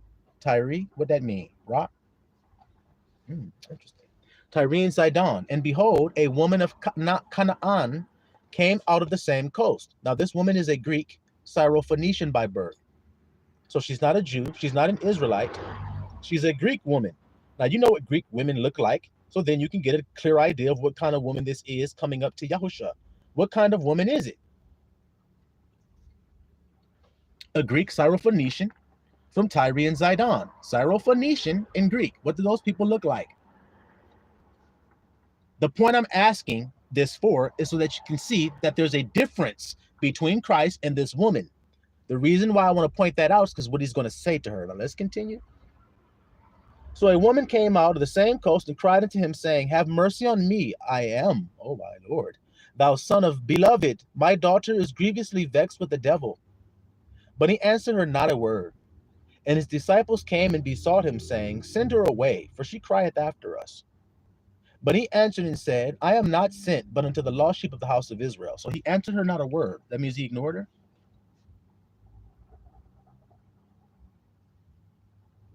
Now, to ignore somebody, does that seem polite? To eat with unwashed hands, does that seem polite? Do you guys see what I'm trying to say now? Do you guys see what I'm trying to say? I told you guys, my mundane name that I was given when I was born here means polite. So do you see how thick the damn deception goes? He told you earlier, you're going to have the deception put on you to try to disguise who you actually are in truth. I'm describing it to you. It's so thick that even the name I was given means polite. But I just told you, eating with unwashed hands, is that polite? No, it's not. To ignore somebody that's begging you for help, does that look polite to the surface? No, it doesn't look polite, does it? No. So let's continue and see what happens. Then came she and worshipped him, saying, Lord, help me. But he answered and said, It is not meet to take the children's bread and cast it to dogs. So what is he calling this woman? Is that polite what he said? So then why do you guys think if I'm following him, I should be polite? But look how people act when I'm not. But grandson, you're mean. You're talking all harsh and everything. My mouth is a rod. When a child gets hit with a rod, don't they feel that it's a bit harsh? Yeah. So then what are you going to feel when I hit you with my words? Like it's harsh. So then why are you surprised when it's harsh? I don't like this guy. He just keeps trapping me. Yeah, I do.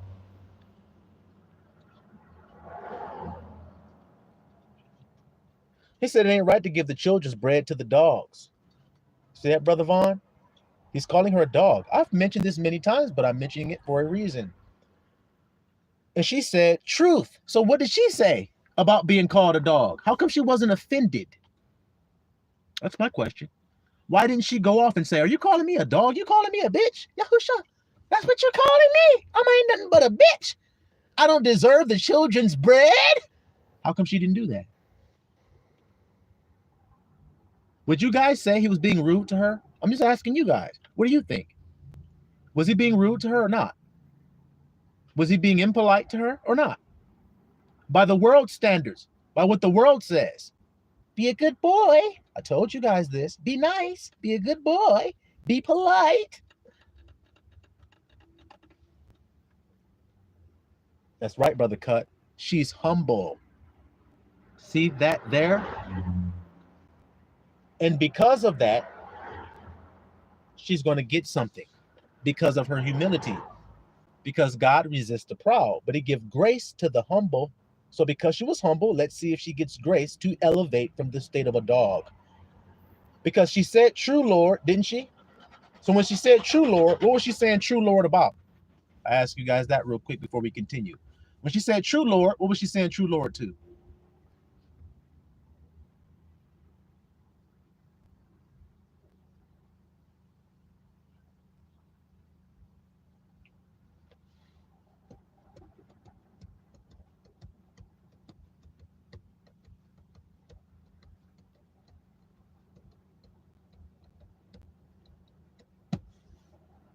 True Lord. That's what she said, right?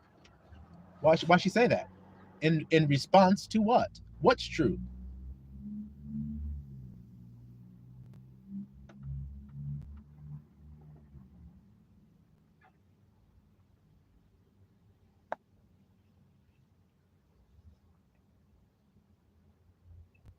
That's right. Isn't it obvious and simple and be easy understood?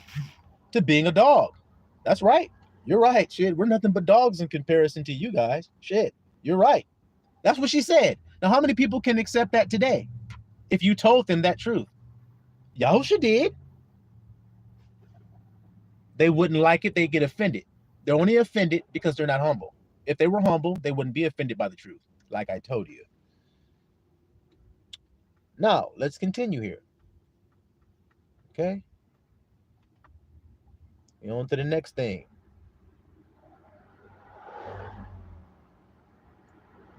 All right? Let's go to Luke chapter 12, little flock. Luke chapter 12. Watch this, little flock. I like what you said, Brother Cut. You said it's nothing to be proud of. Watch this. Are people proud of their nations that they come from? Are they proud of their heritage, their lineage and stuff, and their flag? People proud of that? Nigga come from Ireland. I'm Irish. Got the flag up there, the green, the white, and the orange and shit. Yes, I'm Irish. Shit, the luck of the Irish. Right? Nigga can be from anywhere. He's proud. He got that flag up there. He's proud. He's proud of his heritage. He's proud of his nation. He's proud of his flag, right? Well, guess what Abba says about the nations? He says, all nations before me are nothing and are less than nothing, but be as unto spittle and as a drop of a bucket. All nations before me are as spittle and as a drop of a bucket. So as Brother Cut said, ain't nothing to be proud of, is it? Nope.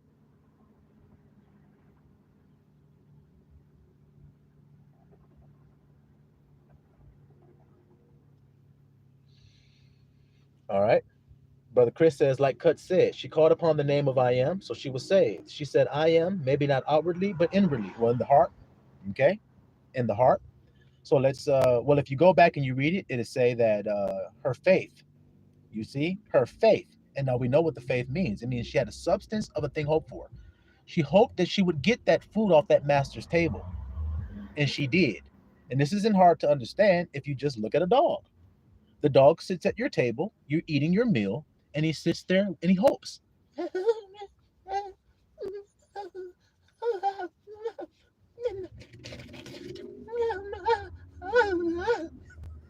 What is he doing?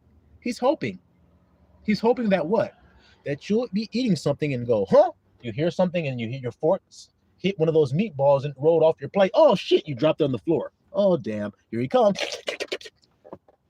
Ah, yes, my hope came to be. That's the dog, right? Okay, then. Well, that's faith. That's what it looks like. An expectant dog.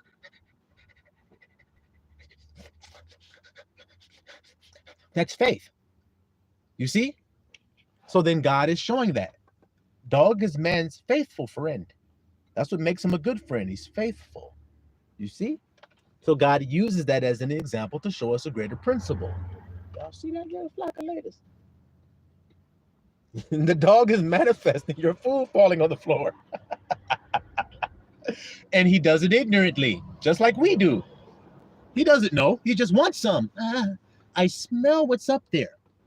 I sure wish a piece would fall for me. I don't know how it's going to happen. Hey, some of this food fell.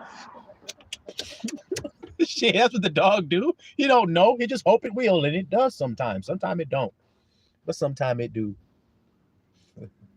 Like the Israelites waiting for that manna to fall out there. You see?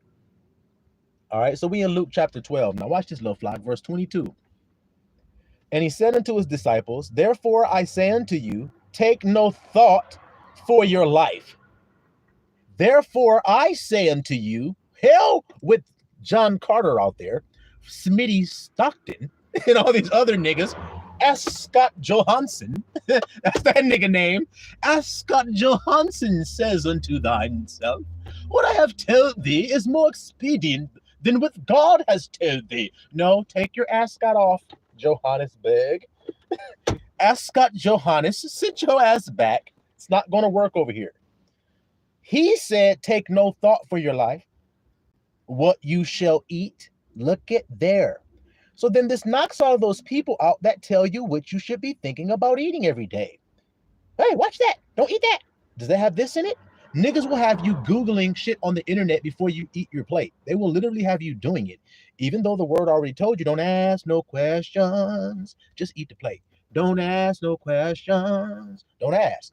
But niggas on Google, let me see. This shit says it has magnesium sulfate and riboflavin. Let me see where riboflavin comes from. Make sure that I'm not eating anything unclean. By the time you've got done researching, your food is cold and it's dry as hell. Because you just ate it in faith. Because he who out eats with doubt is already sinning. Let me see if I can make sure this is healthy enough for me to eat. That's called eating with doubt, nigga. I am healthy. That's called eating with faith. So then take no thought. So I'm living, I'm walking down the street. Now I'll give you guys an example of what I mean today. Now I'm just minding my own damn business, just living. And a woman says to me this morning, she says, hey, how you doing?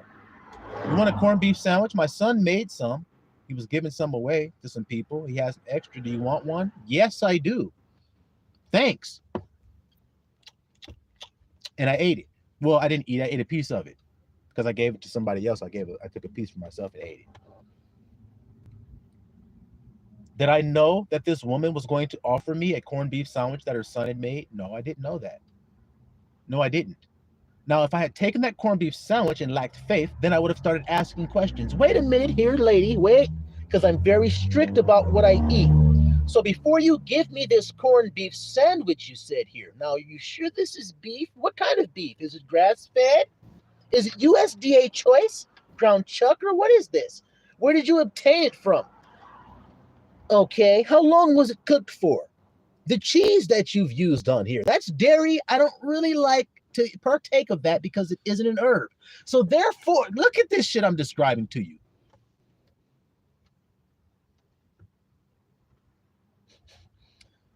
Look at what I'm saying to you. Neither for your body, so then don't take thought for your body, what you shall put on. I left Detroit in 2018, not knowing where I was going. I just left. I had a bag with some clothes in it. All of those clothes were stolen from me. So then I had nothing but the clothes on my back.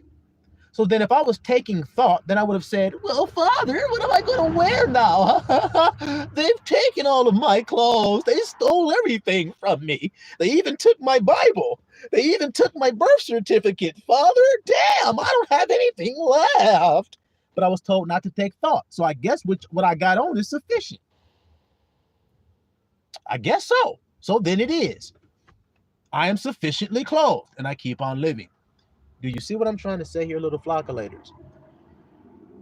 The life is more than meat. Your life, which is what? The spirit is life and peace. The carnal mind is death. So the spirit is more than meat. It's more than what you eat, isn't it? And the body is more than raiment. Now, hold on real quick. I got another thought coming to my mind. Let me see if I can wrangle it on in real quick.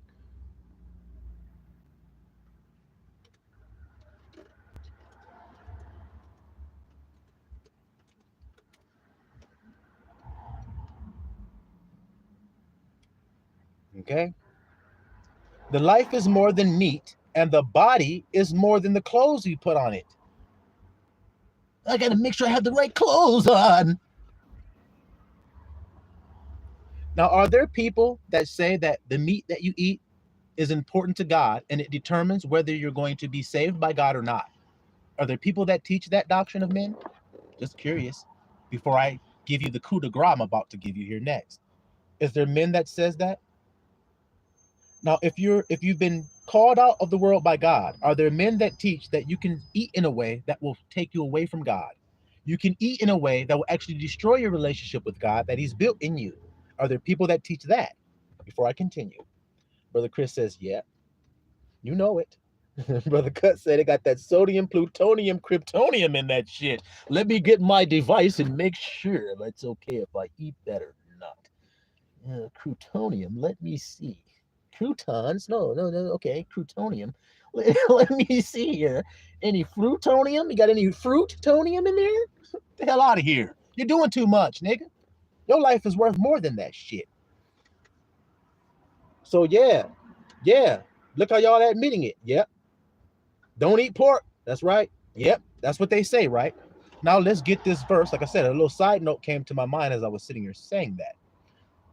The book of Romans, chapter 14, makes a very interesting point to counter what a nigga has said.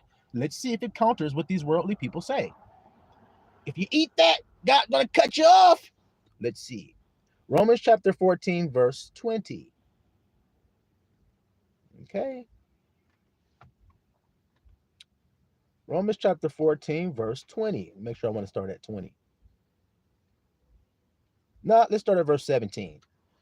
For the kingdom of power is not meat and drink. Stop. So is the kingdom of power meat and drink? What you eat and what you drink? Is it? I'm slicing and dicing, and I'm stacking the ass up nice. I'm asking you guys. Is the kingdom of power meat and drink? What you eat and what you drink? Is it? No pepperoni.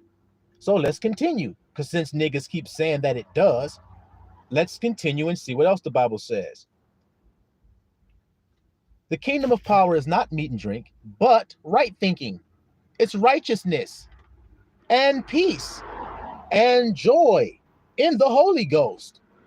For he that in these things serveth Christ is acceptable to power and approved of men. Let us therefore follow after the things which make for peace and things wherewith one may edify another. For meat destroys not. What does destroys not mean? For meat destroys not the work of power. So can meat destroy the power, the work of power? Let's continue. All things indeed are pure, but it is evil for that man who eateth with offense. I've described them already to you. Let me look at the nutritional label here. I mean, it's nothing wrong with looking and going over the main dumb shit to make sure you ain't got no deaf shit. I understand why people look at the shit. I understand. But what I'm saying is you're studying it to see if it's clean or not. It's already defiled, my nigga. It comes from outside of your body, don't it? So then it's vanity. Does vanity profit you? It's not vanity, gang time. Well, how come everything under the sun is? Is that box of cereal under the sun? Yeah. So then it's vanity, isn't it? Which means temporary. When you get that box of cereal, every time you pour it, will cereal come out of it? No. When it's gone, it's gone. And then what are you going to do with the box? I'm going to throw it in the trash. Then what are you going to do? I'm going to go to the grocery store. Then what are you going to do? I'm going to buy another box of cereal. And then what are you going to do? I'm going to put it on top of my refrigerator.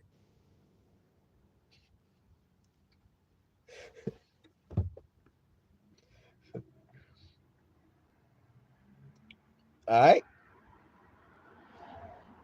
For meat destroys not the work of power. All things indeed are pure, but it is evil for that man who eateth with offense.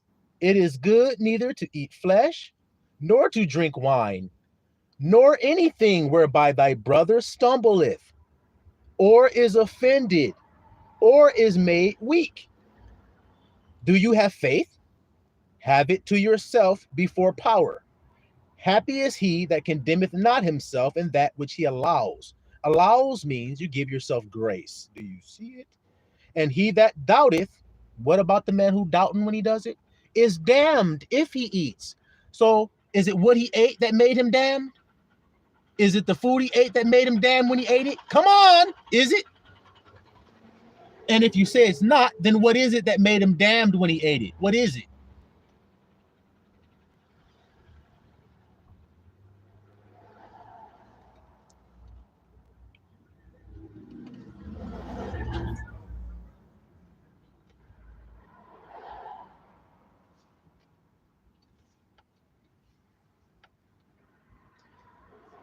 Sean here in the chat says meat and flesh are two different things. What's the difference between the two? You mind elaborating a bit? And how does saying that have anything to do with the context of this message today? Since you said it, what are you trying to say here?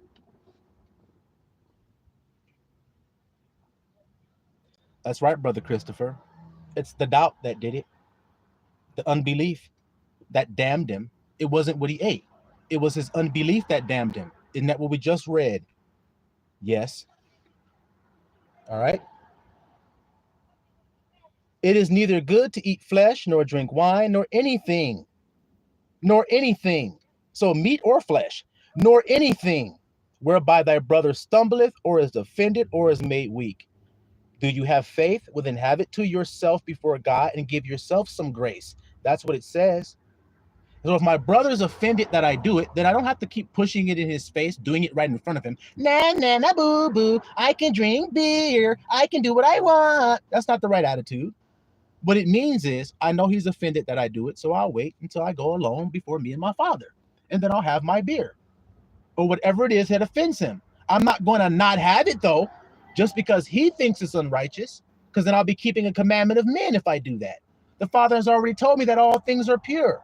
It just said it in the same place that we're reading right now. In case you guys want to hear it again, I'll read it again. Verse 20, all things are indeed pure. So then what's not?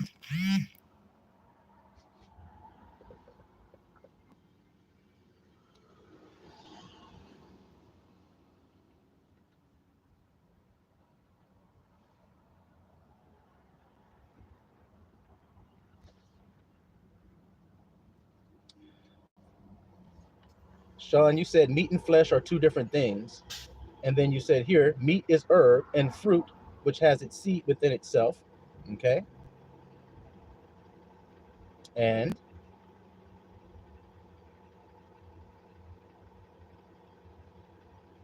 the flesh part, I'm still waiting on that part.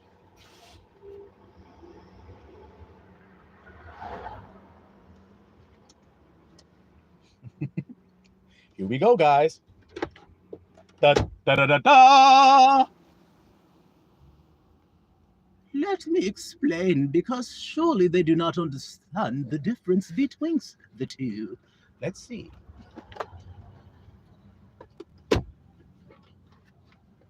Let's see.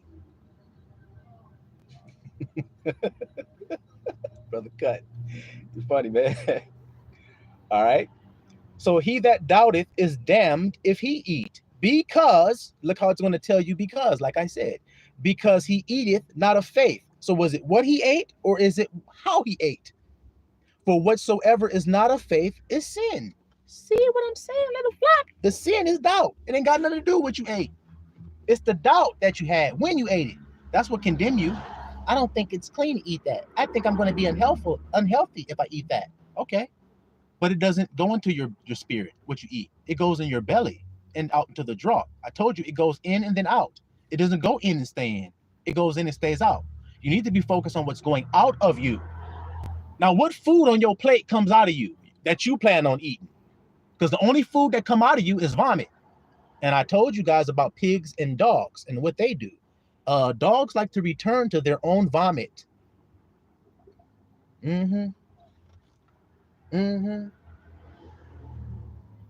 Flesh is a dead animal. Y'all hear that, little flockulators?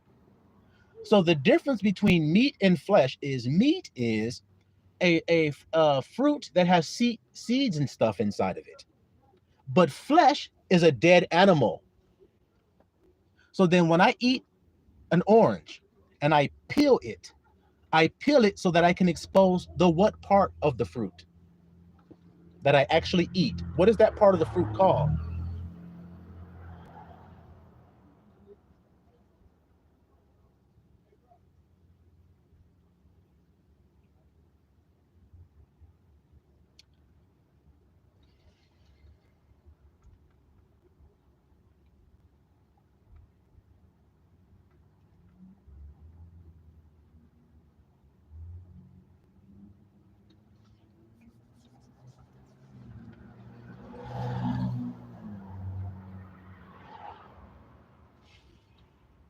Yeah, I've heard that too, Brother Cut. I've heard that too about fish.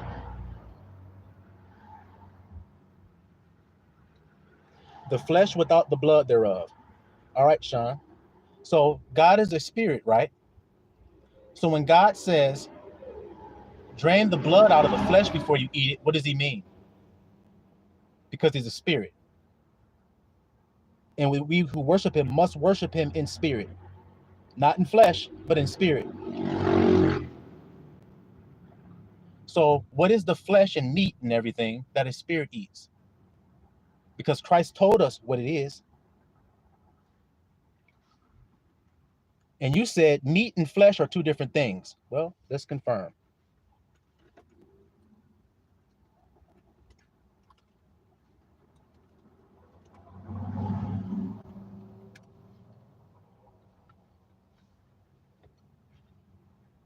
That's right, Brother Vaughn. When you peel the orange, you pull the meat or the flesh of the fruit and eat it. But we're going to confirm this a little bit deeper real quick. Because what is meat and flesh to a spirit? That's my question. You've told us what meat and flesh is to a carnally minded or a fleshly minded person, but that doesn't profit us to know that. We need to know the spirit. So what does a spirit eat? That's flesh and meat. And you also say meat and flesh are two different things. That's what you said.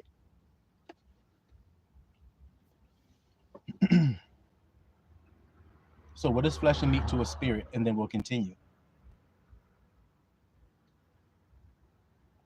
Flesh isn't meat. It's not meant to eat for this divine beings, only mankind. Divine beings, do you mean spiritual? I'm asking you, what does a spirit eat? What is flesh or meat to a spirit then? If we're not to eat physical flesh, that's what you're saying, then what do we eat?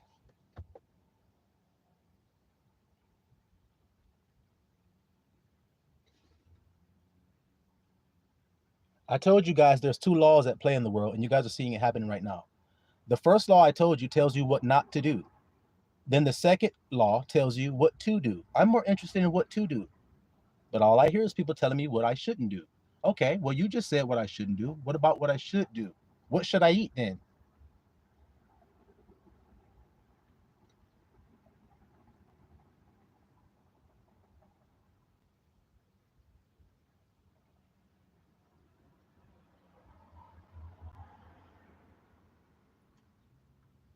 We eat condensed sunlight. Do y'all hear that, little flock? Okay, well, let me go to a scripture real quick. Do you accept the scripture as truth? Because if you don't, then you probably shouldn't even be here. But do you accept the scripture as truth? Because you did mention Genesis. So I assume you believe the Bible is a true book. Is this right, Sean?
All right. I see you must be having a problem answering my question, and I don't plan on waiting too long around for this because I do have some more food to serve for the flockulators.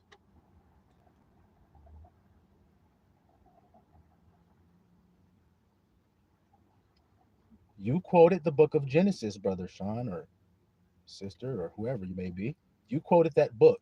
So does that mean that you believe that book is a true book and what it has to say? Do you believe that?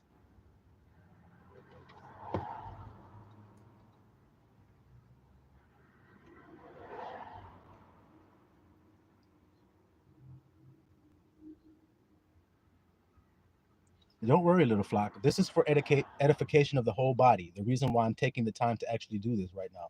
This is to edify the entire body. It's important. So pay attention.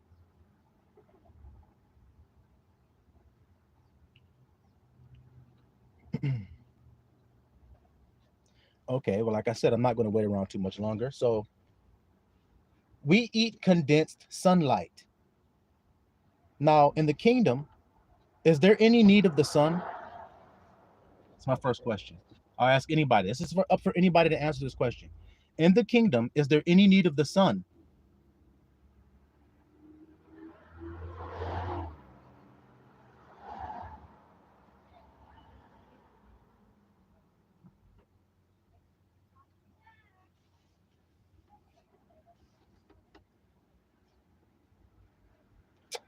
No paroni. In the kingdom, that's why I asked you, Sean. Okay, so you said yes. Is that your answer to you believe the Bible is a true book? Your answer is yes. Before I continue,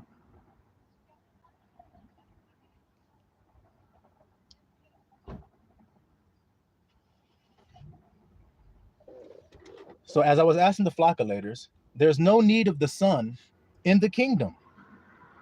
So then if there's no need of the sun in the kingdom, then are we eating condensed sunlight in the kingdom? Are we eating it anymore, or has it passed away at that point? Has it passed away at that point?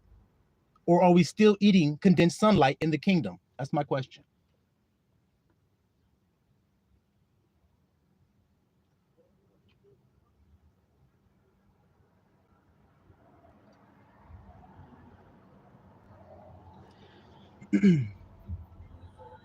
Now, if you say you believe the Bible is a true book, well, then let's go and see what the Bible says about what spiritual people eat versus carnal people. John 6.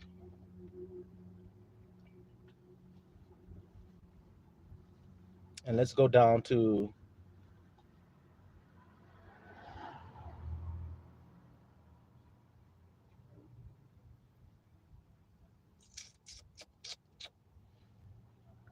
verse 30. Okay, little flock, pay attention. John 6:30 says, they said therefore unto him, what sign showest thou then, that we may see and believe thee? What dost thou work? So they said, give us a sign, Christ. If you really are who you say you are, then give us a sign. We all know a wicked and adulterous generation seeks after a sign. So then we know what kind of people are asking him this. Are they righteous people or are they wicked? It's obvious. So now that we know that, let's keep reading and see. Our fathers, this is them talking to Christ. They said, our fathers did eat manna in the desert, as it is written. He gave them bread from heaven to eat. So what were the Israelites eating in the wilderness? They were eating bread from heaven called manna, correct? Okay.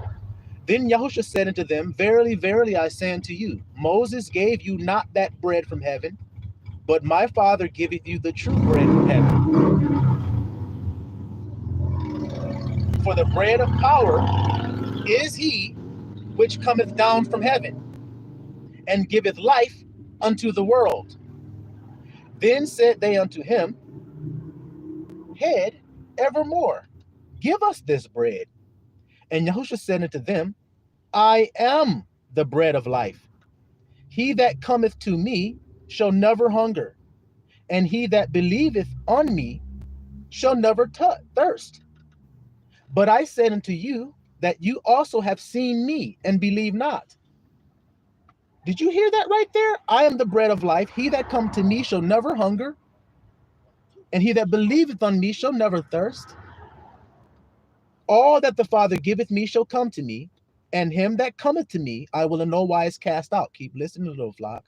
For I came down from heaven not to do mine own will, but the will of him that sent me.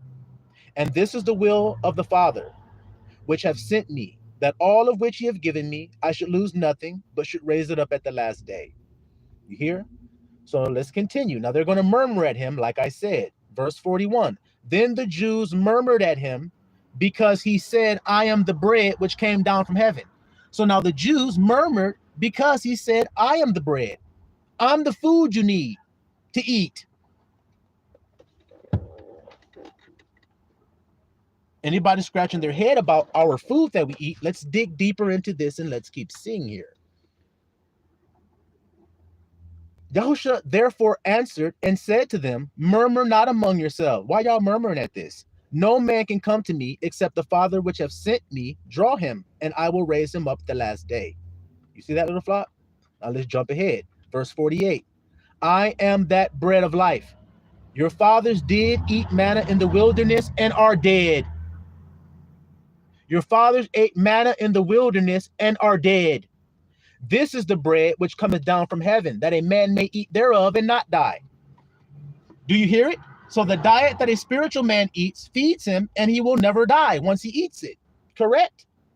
Let's keep going. Find out more about this spiritual diet. And the bread that I will give is my flesh. Wait a second. Meat and flesh. Flesh is dead.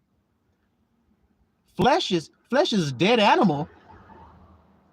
The bread that I will give is my flesh, which I will give for the life of the world. The Jews therefore strove among themselves, saying, how can this man give us his flesh to eat? Do you hear it, little flock? How can this man give us his flesh to eat? Then Yahushua said to them, verily, verily, I say unto you, except you eat the flesh of the Son of Man, you eat the flesh. Now, what else did this brother Sean say about flesh? It's meat that has the blood drained out of it. Let's continue and read. Unless a man eat my flesh and drink my blood, you have no life in you. So you don't have any life in you if you have not eaten the flesh of the Son of Man and drunk his blood. Is that correct? So when I asked you what a spiritual man should be eating, what should have been your answer? Well, let's keep on reading and let's confirm a little bit further before you answer. Whoso eateth my flesh and drinketh my blood has eternal life, and I will raise him up at the last day. For my flesh is meat. Flesh and meat are not the same thing, grandson. My flesh is meat, indeed, and my blood is drink indeed. My flesh is meat. He that eateth my flesh and drinketh my blood dwelleth in me, and I in him. As the living Father hath sent me, I live by the Father. So he that eateth me, even he shall live by me. Now, who is the Father that the Son is living by? Love. Come on now, little flockulators. Can y'all hear this message today? Can y'all hear this message today? Is it not clear? This is the bread which came down from heaven, not as your fathers did eat manna and are dead. He that eateth of this bread shall live forever. So now, Sean said men eat condensed light. Have anyone eat condensed light and didn't die? You said that's the flesh of a piece of fruit. So then when I eat the flesh of a piece of fruit, can I do that so much so that I'll never die? Or will I still die eating an orange and every damn thing and an apple and a banana? Even though it sounds righteous to eat those things and there's nothing wrong with eating it. I know that for a fact. It's good to eat it. But does it weigh on whether or not you're in the kingdom of not or not? No, because as I've said, there isn't any sun in the kingdom. And if there isn't any sun in the kingdom, then how the hell are you eating condensed sunlight? You should be eating the flesh and the meat of Yahusha and drinking his blood, because if you don't do that, then you don't have any life in you, do you? No. No.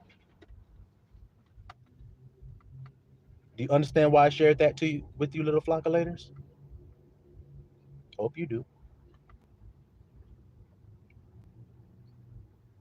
I hope you do. Okay?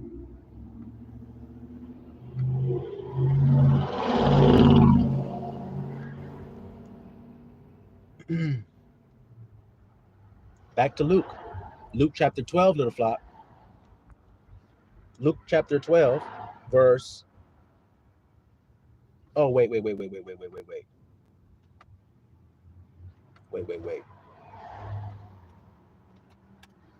One more little point I need to get from there before I continue, little flock. Back in John. Hold on 1 second. Spirit just brought it back to the remembrance. Okay? John chapter 6, verse 27. Watch this, little flock. Now, I asked you guys a question. I said, is there going to be any sun in the kingdom? No. So then the sun won't be feeding nobody in the kingdom, will it? No. Let's continue. Labor not for the meat. Wait a minute. Labor for the what? Labor not for the meat which perishes, but for that meat which endures. So is there a dead piece of flesh with no blood in it that endures? No, we just found out what the flesh actually is. You see what I'm trying to say to you? So somebody said, hey man, flesh is meat with the blood drained out of it. That's a carnal mind. That's not the spiritual mind telling you that. That's a fleshly mind telling you that. Labor not for the meat which perishes. So it perishes means it's going to be done away with. I asked you guys, will there be a sun in the kingdom? No, there won't be any need of the sun anymore. That's what it says. So then it perished. So then don't labor for that. but for the meat which endures unto everlasting life. Now we found out earlier what the meat was that gives you everlasting life. See, which the Son of Man shall give you. For him hath power the Father sealed. So he's going to give you this meat, as we just said. It's his body, it's his blood. That's the meat of a spiritual man. And I could break down what I mean about flesh and blood, but there's no need to do that, especially if a person isn't spiritually minded. All right. Okay. And then let's go to the next couple verses. Yahushua answered and said to them, this is the work of God. Well, verse 28. Then they said to him, what shall we do that we might work the works of God? They said, well, what kind of works can we do to have the kind of power you got? Watch what he says. He answered and said to them, this is the work of God, that you believe on him who we have sent. Stop. That's the work you got to do, to believe. Isn't that the work that kept them out of the kingdom, was believing not? So then the only thing you need to do is actually believe that what he told you is true, not do a bunch of works. Just like he just said, if there was works they needed to do, then wouldn't he have told them, do this, do this, do this, do this, do this, eat like this, walk like this, don't bust no nut, don't do this, don't eat no flesh, don't eat no meat, don't do like this, don't do like this, don't do. He didn't do that. He said, believe God. Now, Abraham did something, and Abraham was called righteous. What did he do? End of story. Conslicer. Well, let's keep going. Back to Luke, like where we was at. Now watch this, little flock. Watch this. Back to Luke. Where was we at? 22, I said. Okay. Therefore, take no thought for your life, what you shall eat, neither for the body, what you shall put on. See how that connects now? The life is more than meat. The body is more than raiment.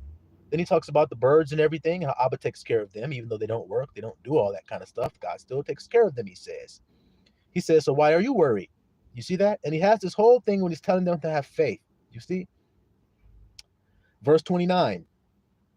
And seek not ye what you shall eat, and what you shall drink, neither be of a doubtful mind. See? Why shouldn't I be thinking about that? For all these nations do, for all these things do the nations of the world seek after. Am I supposed to be like the nations of the world? No. And your Father knows that you have need of these things. He knows what you need before you ask. But rather seek the kingdom of power, and all these things shall be added unto you. So seek the kingdom of power. Don't worry about what you eat or drink. But people say what you eat or drink will bring the kingdom of power. They're not connected, nigga. We just proved it. Fear not, little flock. See them words right there? The same words I always call you guys.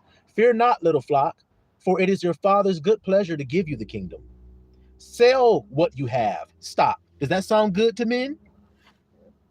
To sell what you have? Now, who's telling them to do that? Who's telling men to sell what they have? Who's telling them to do that?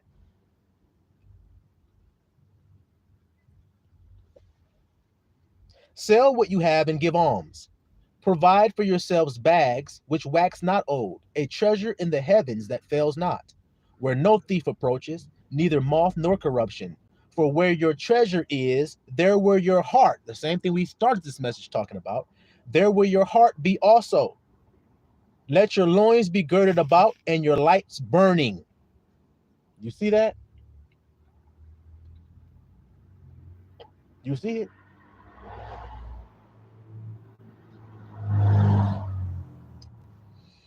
So where your treasure is, there will your hearts be. You see that, little flock?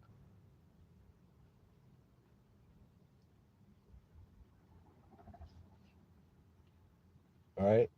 Let's go to Ezekiel. Back to Ezekiel. We were there earlier. Let's go back.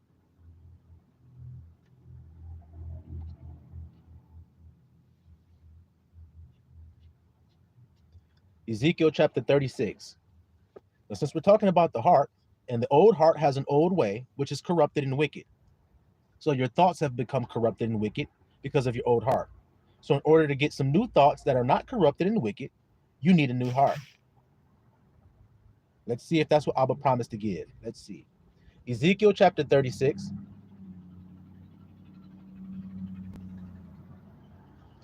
Verse 16. Moreover, the word of I am came unto me, saying, Son of man, when the house of Israel dwelt in their own land, they defiled it by their own way and by their doings. So Israel once had their own land. Look how people are trying to say they're in their own land today. Well, that's just proving that you're not. When the house of Israel dwelt in their own land, they defiled it. Y'all hear that, little flock? By their own way, doing what they thought was right. Hey, you didn't wash your hands before you eat. Hey, you're not eating the right stuff. You're eating stuff unclean, man. See, those kinds of way of thinking. They defiled it, and by their doings, their way was before me as the uncleanness of a removed woman. The way that they were living was like a woman I divorced. I don't want to see you no more. I don't want to hear you. I don't want to lay with you no more. Get away from me. That's how God's talking to his woman because of how she's acting. She's rebellious, not listening to what he says righteousness is. So then what happened to them? Wherefore I poured my fury upon them for the blood that they had shed upon the land, for their idols wherewith they have polluted it. And I scattered them among the heathen, and they were dispersed throughout the countries. According to their way and according to their doings, I judged them. According to their way and their doings, I judged them. So their way and their doings got them kicked out of the land, but yet they thought it was what's keeping them in the land. Look at that. And when they entered in unto the heathen, whither they went, they profaned my holy name. So then, little flock, you only know this if you know his name. What does it mean when you got kicked out of your land, you started to profane God's name? It's so easy to us because we know his name. What kinds of things were you saying when you got kicked out of your own land? What kind of things did you start saying?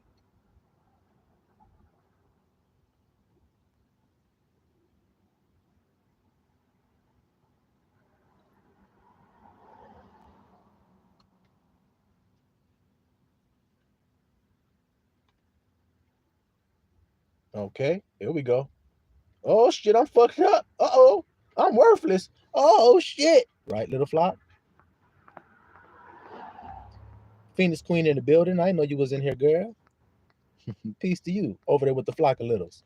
Chilling. Peace to you. I'm fucked up. I'm worthless. What else was they saying?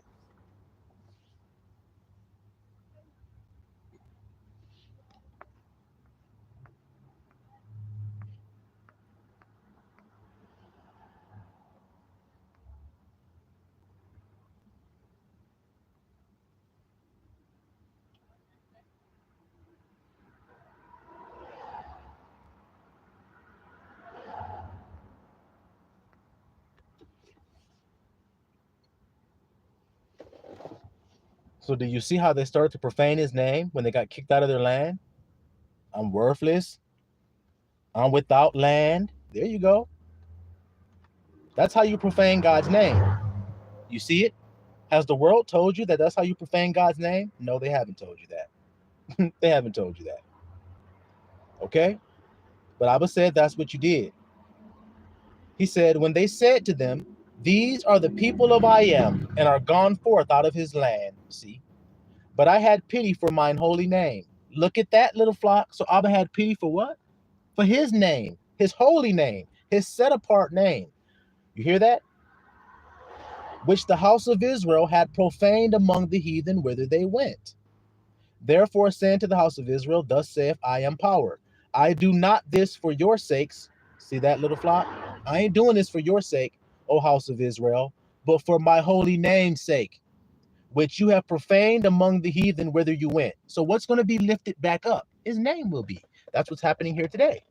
His name is being lifted back up. You see it? Because that's what he's having mercy on. He just said it. I have pity on my own name. You see it? I don't like how they were using my name. They were using it in lies and in vain. So I corrected it. For I will take you from among the heathen and gather you out of all countries and will bring you into your own land. So then I do have land. So then why was I saying I don't? Because I didn't know that I was blaspheming God's name. Then I will sprinkle clean water upon you, and you shall be clean. From all your filthiness and from all your idols will I cleanse you. So then who's going to cleanse you? God said he's going to sprinkle the clean water on you. But look at men. You got to do this to get clean. You got to do that to get clean. You got to do this to get clean. Right. What does he say next? A new heart will I also give you. See? And a new spirit will I put within you. See it? I will take away the stony heart out of your flesh. So you had a stony heart, a hard heart. Hard heart means prideful. It doesn't believe. It's doubtful. It's fearful. That's a hard heart, a stony heart. He said he's going to remove that. And I will give you the heart of flesh. And I will put my spirit within you and cause you to walk in my statutes, and you shall keep my judgments and do them. And you shall dwell in the land that I gave to your fathers, and you shall be my people, and I will be your power. And I will also save you from all of your uncleanness. So he will save us from all of our uncleanness when we take his name in truth. I am healthy. I am blessed. I am safe. I am rejuvenated. I am restored. I am redeemed. That's how. You see it? His name. All right. Watch this. Now, remember earlier, a person just on a flat tip asked me, how did you come to this truth? How did this happen? You guys saw it. And I answered that question. And I answered by saying, I fell down before the Father and admitted that my ways and my will was wicked and wrong and only caused death. Isn't that what I said? Now let's keep reading and see what this says here. Verse 31. Then shall you remember your own evil ways and your doings that were not good, and shall loathe yourselves in your own sight for your iniquities and for your abominations. See? So his word is true in every way. Oh, well, grandson, how did you get to this knowledge? How did you get this understanding? Abba just told you how.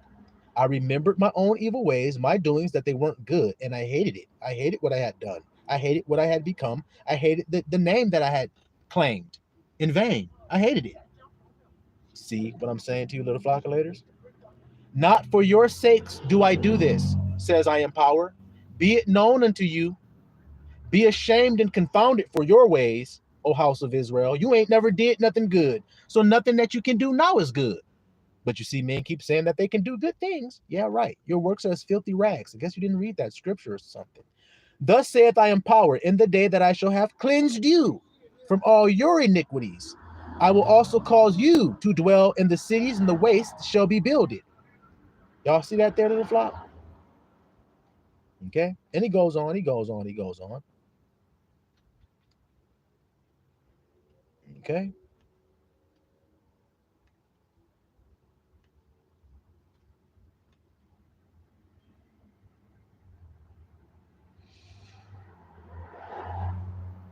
All right.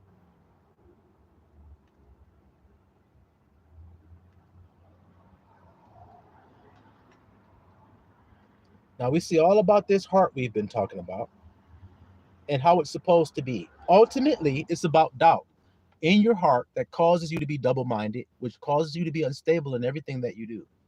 Isn't that right, little flock? A double-minded man. So it's about what's within you. He said it would give you a new heart and a new spirit. So a new mind and new feelings. New thoughts and new feelings he's going to give you. Of course, if you're saying I am unsafe, you're going to have wicked feelings, aren't you? But if you say I am safe, you're going to have righteous feelings, aren't you? Same name, just how you use it. And he told you how not to use it. See how it all connected? All right.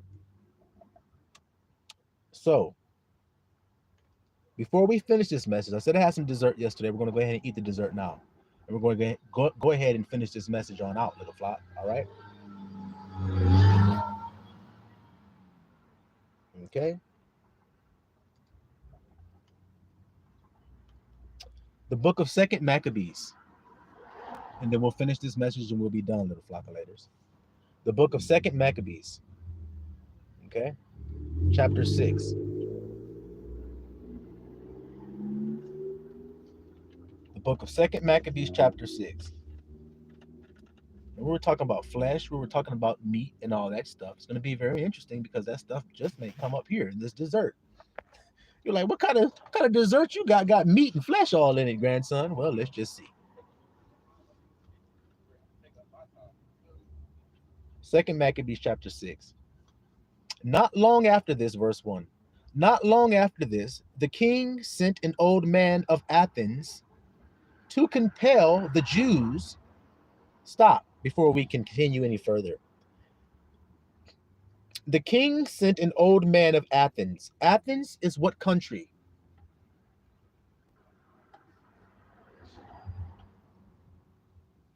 And then watch how it connect like Legos to Yahusha and that woman he was talking to when he called her what he called her. I told you that woman was from a specific nation of people. Let's see if you guys are on it. That's right, Brother Chris. Greece. That's right, Brother Cut. Greece. Okay? Now, then that woman, that Greek Syrophoenician that came to Yahusha, what did Yahusha call her? Before we continue, what did Yahusha call that woman? Let's confirm it again.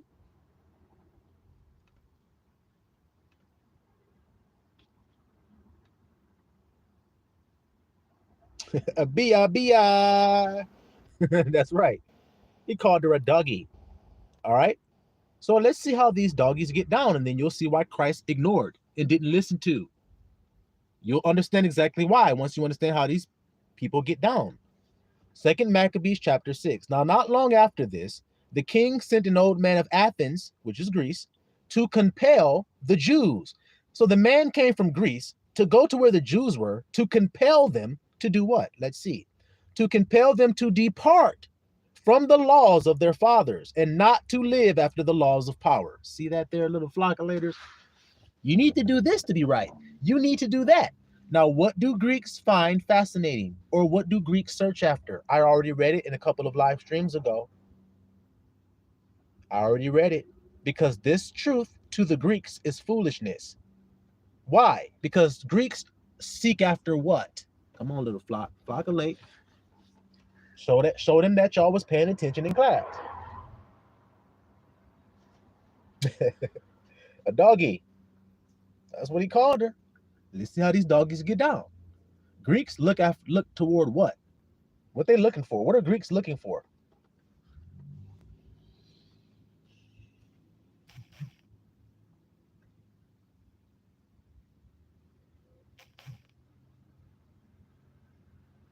Can you guys recall?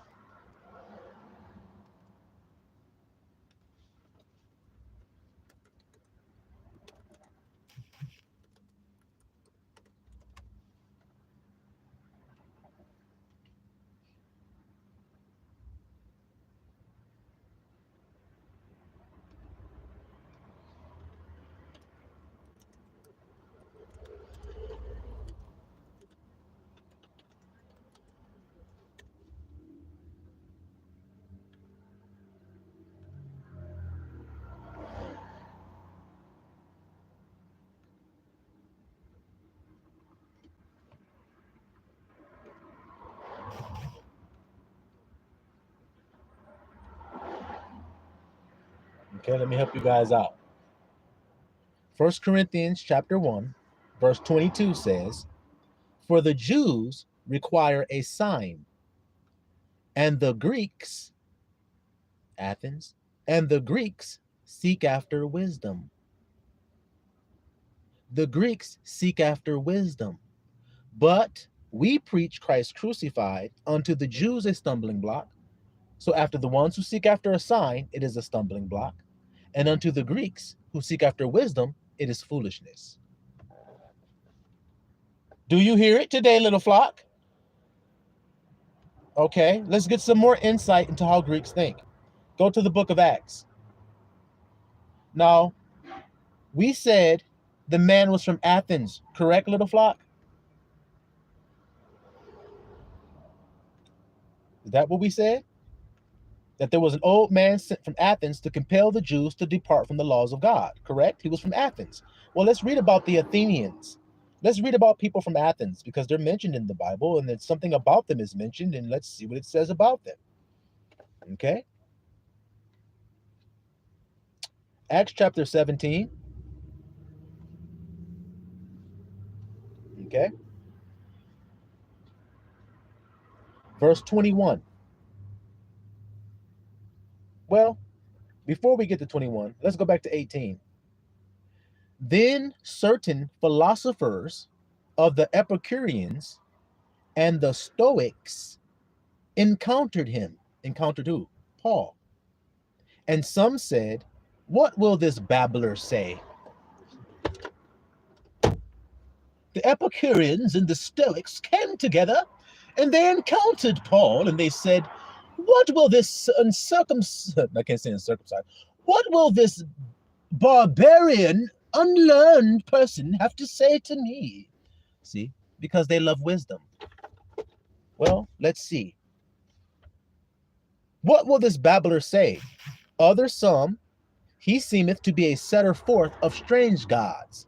So other people said, he's talking about some strange gods or something, because he preached unto them Yahusha and the resurrection. And they took him and brought him to Areopagus, saying, may we know what this new doctrine whereof thou speakest is? For thou bringest certain strange things to our ears. We would know, therefore, what these things mean. For all the Athenians, stop.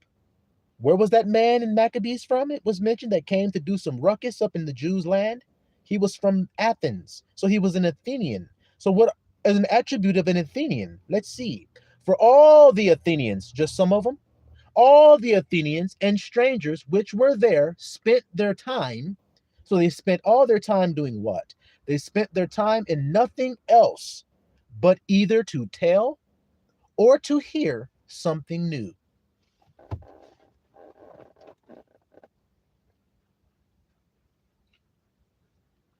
Do you hear it today? There's nothing new under the sun. So they spend their time chasing the wind. They spend their time in vanity. They spend their time listening to shit where there's no profit. Correct? Okay, well, let's continue real quick, which is just a side note, but let's just continue and get more. Then Paul stood in the midst of Mars Hill. Mars means war. Mars Hill, and said, you men of Athens, look at there. You men of Athens, I perceive that in all things you are too superstitious. Who? The men of Athens are. The Greeks. Do you see it? So now let's understand what that word means. Since they too much of it, we need to know what the hell they too much of, right? Superstitious. Y'all heard that song. Superstitious. What superstitious mean? Superstitious refers to a belief or behavior that involves attributing magical effects or supernatural powers to certain events, actions, objects, or specific times, despite a lack of evidence. Supernatural powers of events, actions, objects. An object, like an idol. Oh man, look at that statue of the Virgin Mary. We sang a hymn and then some tears came out of the statue's eyes. Superstitious. Superstitious. You see, irrational, gullible, unprovable, traditional. Y'all understand that there. So he said, y'all too superstitious, you men of Athens. Y'all only want to hear some new shit. That's all the hell y'all ever want to hear, because y'all chasing after wisdom of the world. Paul said, I don't teach it with wisdom of words. See why they thought he was a babbler? See why they thought he was strange? See why they didn't listen to him? See why they said, can you help us understand what the hell you're talking about? Because it seems like you're setting forth some strange gods. Y'all understand that now? Okay. Back to Maccabees. Now that y'all got that understanding there. Okay.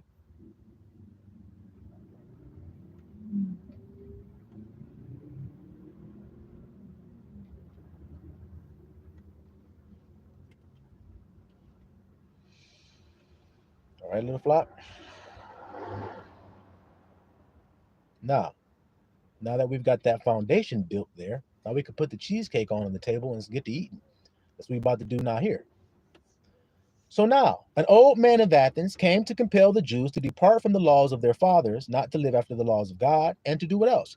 To pollute also the temple in Jerusalem. What Jerusalem mean? I told you what's synonymous with Jerusalem is the heart. To pollute your heart. Because if you don't pollute the heart, then you can't pollute the man. Correct? That's what this world can't understand. You pollute the man by polluting his heart, by inserting thoughts that are unclean, suggestions that are lies and deceptions. That's what you're doing. You see what I mean? You're putting a stumbling block before the righteous, like we read earlier. Let's continue. To pollute the temple in Jerusalem and to call it the temple of Jupiter, Olympius. You see that? And that in garrison of Jupiter, the defender of strangers, as they did desire that dwelt in the place. So they started to call the temple of Jupiter. Y'all hear that? The coming in of this mischief was sore and grievous to the people.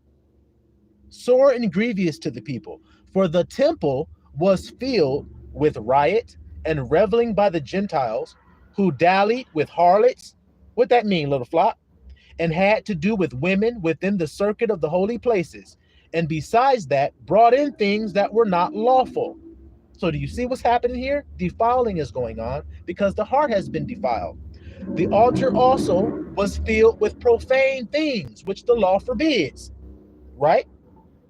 Neither was it lawful for a man to keep Sabbath days or ancient fasts or to profess himself at all to be a Jew.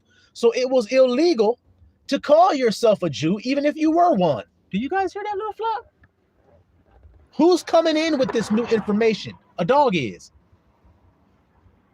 And in the day of the king's birth, every month they were brought by bitter constraint to eat of the sacrifices. So when the king of Greece had a birthday, he would cook up all kind of abominable, nasty ass, disgusting shit, right? According to the Jew, see what I mean? Swine's flesh and everything else. Well, let's see. When he would have his birthday bash, he would make the Jews eat that food. And when the fast of Bacchus was kept, the Jews were compelled to go in procession to Bacchus, carrying ivy, to worship a false god.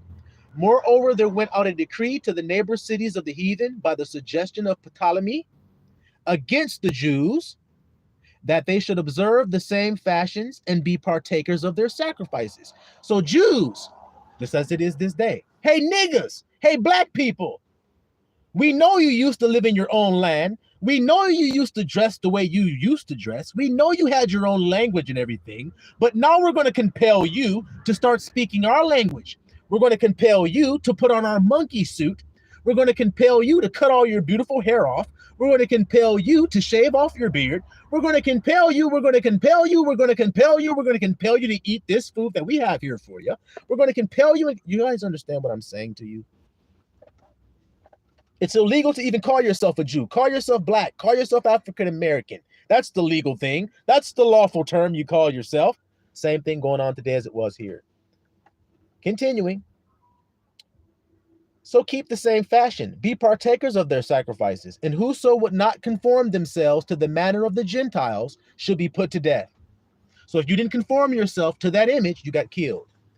Then might a man have seen the present misery. For there were 2 women brought who had circumcised their children, whom when they had openly led around about the city, so listen at this, the law states to circumcise your sons. They said don't do that kind of stuff no more. So the women went and did it anyway. The Jew women went and circumcised their sons anyway. So what happened because they did this? Whom they had openly led round about the city, the babes hanging, let me go back. The babes handing at their breast, they cast them down headlong from the wall. So he said, if you don't conform, you'll be killed. Well, 2 women circumcised their sons, and what happened to those 2 women? They were paraded around the city with their children, and then they were cast headlong off of the wall until they were dead. They threw them off. Y'all hear this, little flock? And others that had run together into caves nearby to keep the Sabbath day secretly. So now some people went into a cave to go hide to try to keep the Sabbath day holy. What happened to them? Being discovered by Philip, they were all burnt together because they made a conscience to help themselves for the honor of the most sacred day. So they were killed.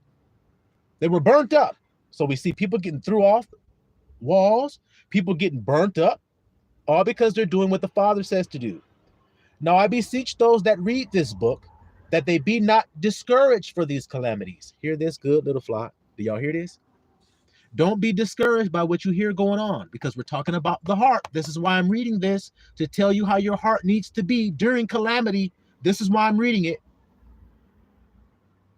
Be not discouraged for these calamities, but that they judge those punishments not to be for destruction, but for a chastening of our nation. It wasn't for destruction. Those things happened to correct our nation. You see it?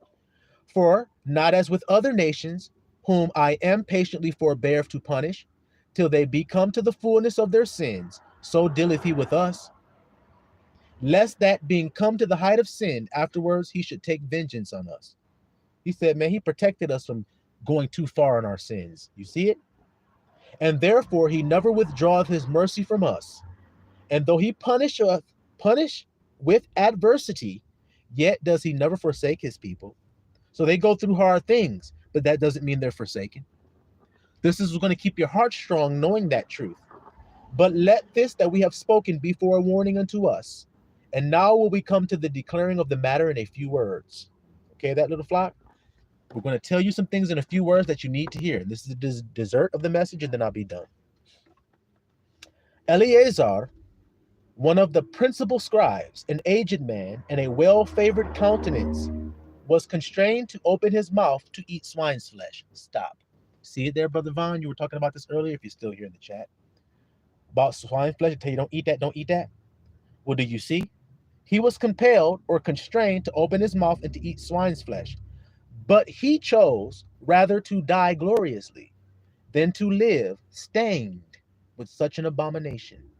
He spit it forth, and it came of his own accord, and came to his own accord to the torment.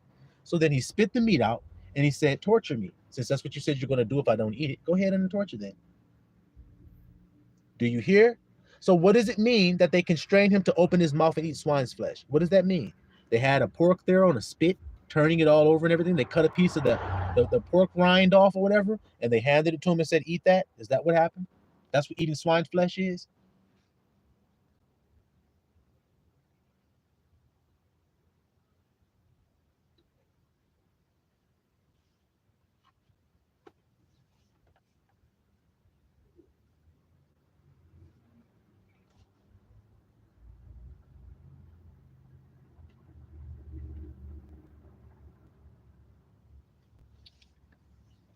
That's right, Brother P. That's right.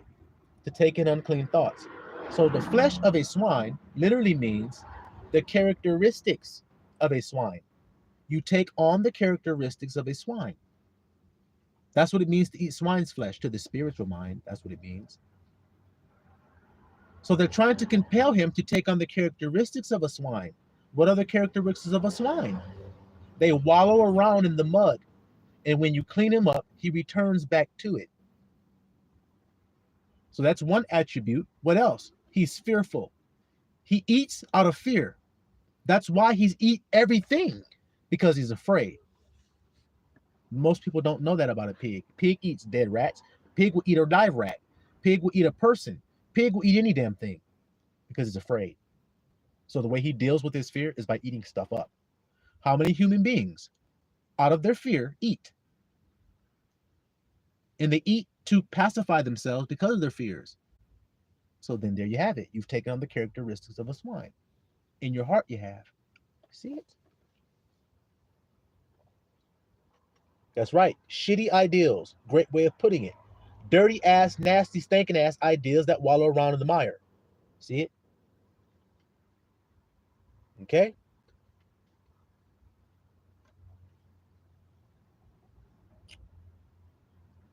All right, back to where we was at.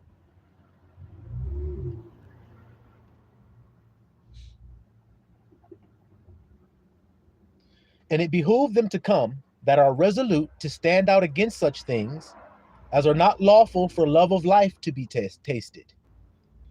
But they that had the charge of that wicked feast, for the old acquaintance they had with the man, taking him aside, besought him to bring flesh of his own provision, such as was lawful for him to use, and to make as if he did eat of the flesh, taken from the sacrifice commanded by the king. So he just said, just act like you eating it, man, so that you don't get killed, because they loved him, because they were his friend.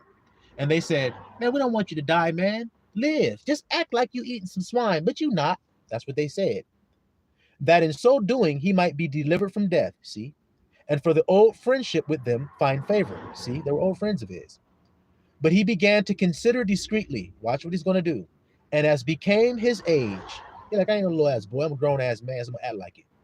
And the excellency of his aged ancient years, and the honor of his gray head, whereon was come, and his most honest education from a child, or rather, the holy law made and given by God. That was his honest education from a child. Therefore, he answered accordingly and willed them straightways to send him to the grave. He said, kill me, because I'm not going to do what you told me to do. So you see his attitude, the kind of heart that he has, little flock. So when people compel you to take on the characteristics of a swine, to take on unclean thoughts, to believe lies and muddy ass, dirty ass, stinking ass, worm-filled ass thoughts, when they try to convince you to do that, you must stand firm and say no, even if it costs you your life. Because if you give up your life, you'll find it. But if you seek to preserve your life, you'll lose it. See? All right. For it becometh not our age, said he, in any wise to dissemble, whereby many young persons might think that Eleazar, being 80 years old and 10, were now gone to a strange religion. He was 80 years old and 10. You see that, little flock? And we're now gone to a strange religion. He says, people see me do this, they're going to think I went to some strange religion. You see that there, little flock? And so that through my hypocrisy and desire to live a little time, listen, through my hypocrisy and my desire to live a little time in a moment longer, should be deceived by me, and I get a stain to my old age and make it abominable. See? All he's saying is, if I give in, it's because I have a desire to live a little bit more time. Didn't we start this message by saying a man's life is vapor? Yes.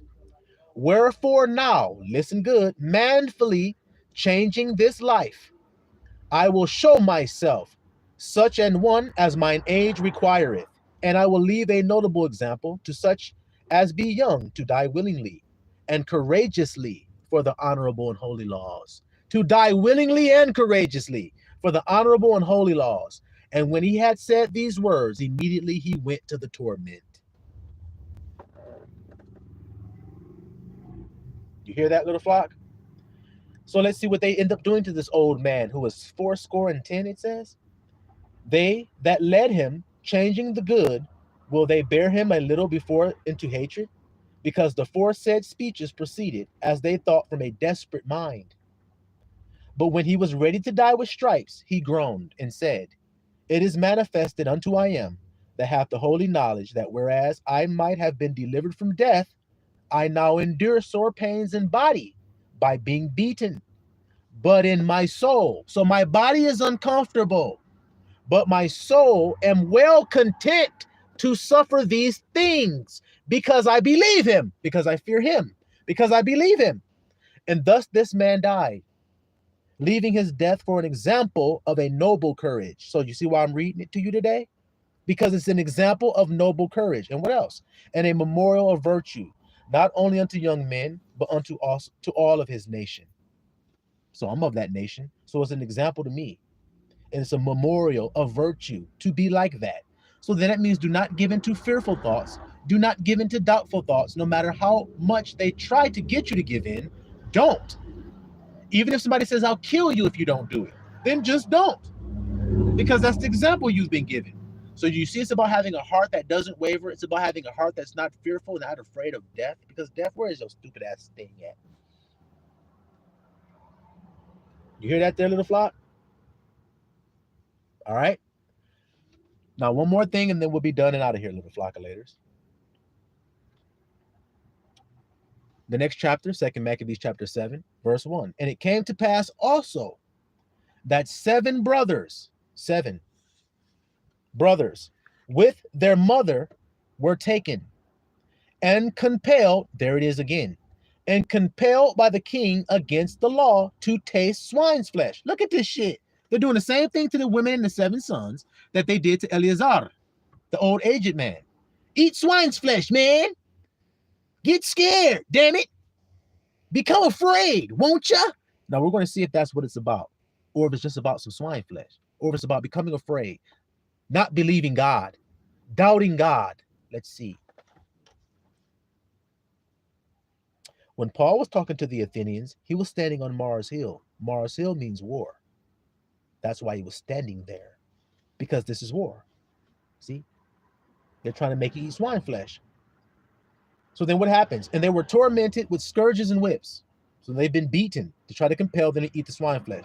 You're getting beat with a scourge and a whip so that you'll get afraid. you'll curse God. That's why Yahushua was beat with a scourge. Not to try to get him to eat a ham sandwich. They were beating him to get him to curse God, to get him to not think he's loved, to get him to not think that he's safe, to eat swine flesh. Correct? But one of them that spake first said thus, what wouldest thou ask or learn of us? We are ready to die. Here it goes. So one of the 7 sons says, what you talking about? We ready to die. Rather than to transgress the law of our fathers, rather than to give in. I'll die. You see me? Then the king being in a rage. So then how will people feel when they cannot control you? They will come rageful. That's all it means. When they cannot control you, then they're going to become rageful. And they can't control you when you prove that you don't go along with their rudiments, with their traditions. Correct? All right, then. He was in a rage. He commanded pans and cauldrons to be made hot. Pans and cauldrons. What do you do with a pan? Let's keep going. Which forthwith being heated, he commanded to cut out the tongue of him that spake first. So this woman has 7 sons with her 7 sons. One of her sons speaks, and the king cut his tongue out. Y'all hear that, little flock? And all he said was, we ready to die. We're just not going to listen to you. So he cut his tongue out for that. What else happened? And to cut off the uttermost parts of his body, toes, fingers, shit like that. And the rest of his brethren and his mother looking on.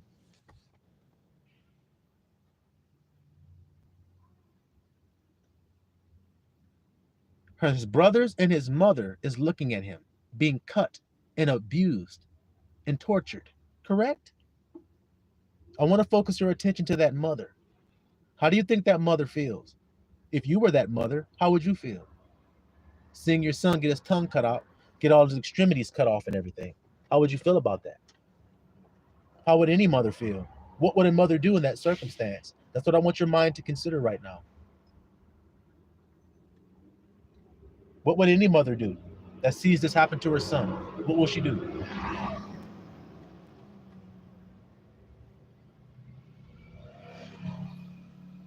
Peace, Brother P. See you on the flip side, my brother. You can always come back and check in on the live stream after we done with it. Get the rest of this dessert. Because I know we've been going for a while, almost 3 hours now. So peace to you. Powerless, good answer. A mama bear instinct, that's right. To protect, to scream out in agony, to become afraid, to become sad, to become stressful and full of anxiety, to eat swine's flesh. Do you see what I'm saying to you? All right, to eat swine's flesh. This is what's happening to your heart on a daily basis, and this is why I'm reading it to you. So let's see what happens. All right. Now, when he had thus maimed in all his members, he commanded him, being yet alive. So he didn't cut him up, sliced him up, did all kind of torture to him, but the boy was still alive. So then what did the king do? He brought him to the fire and to be fried in the pan. To be fried in the pan. And as the vapor of the pan was for a good space dispersed, they exhorted one another with the mother to die manfully, saying this. So wait a second. They took the son that talked, cut his hand, fingers, mouth, tongue, all that shit all off and everything. Then they took him to one of those pans that he had got real hot, and he took the boy and he fried his ass in that pan. What mother could see that? Now, while they were frying him and the vapor was the smoke and everything was coming off of the boy as he was being fried in the pan by this Greek dog, while he was frying him, the mother and the boy started to talk to one another and said, die manfully. Instead of going, oh God, no, my son, they said, die manfully. We don't give a damn what this nigga do. Why? Because my Abba is good. He is good. He is good. And you want me to stop singing that song. And if I do, then that means you've won. But I'm not. And that's going to make you rageful. So go ahead on and get the cutting. Go ahead on and get the frying.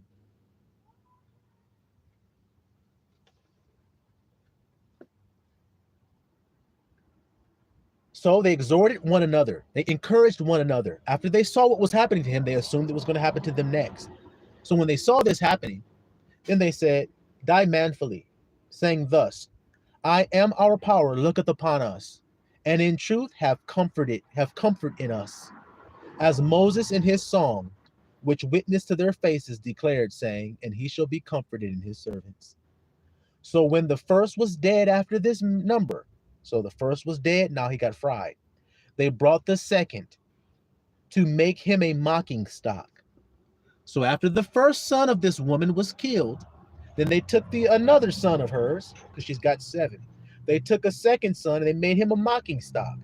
And when they had pulled off the skin of his head with the hair, when they pulled off the skin of his head with the hair, they asked him, will you eat? Now you're going to eat? Before you be punished throughout every member of your body. We won't just stop with your scalp, my nigga.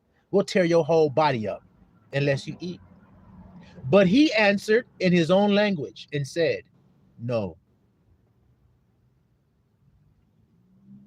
No. Will you eat? No. His scalp is gone. No.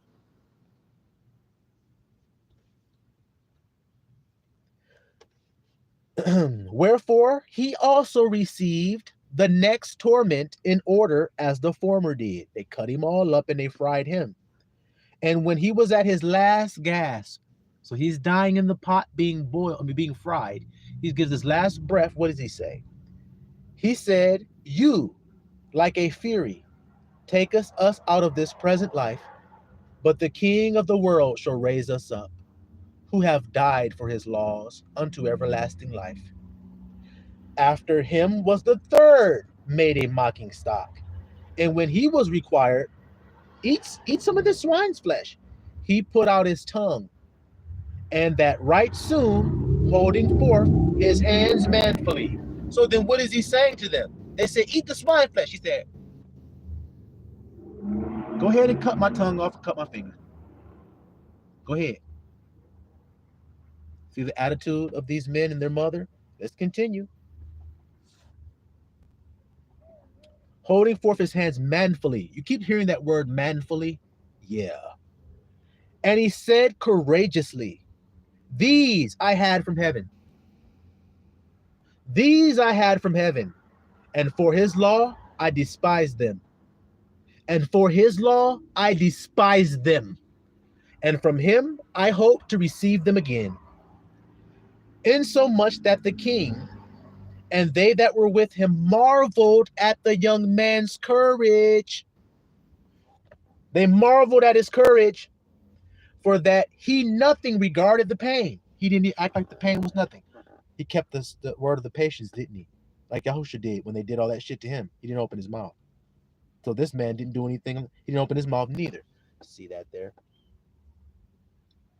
Now when the man was dead also, they tormented and mangled the fourth in like manner. So that's 1, 2, 3, 4 of your sons, woman, that was mentioned there. This woman is standing there, says she was looking on. She has now watched 4 of her 7 sons that she sweat, blood, and tears to produce these sons into this world. She's now watching them being taken out of the earth by some heathen-ass dog who doesn't respect her, her sons, or her God.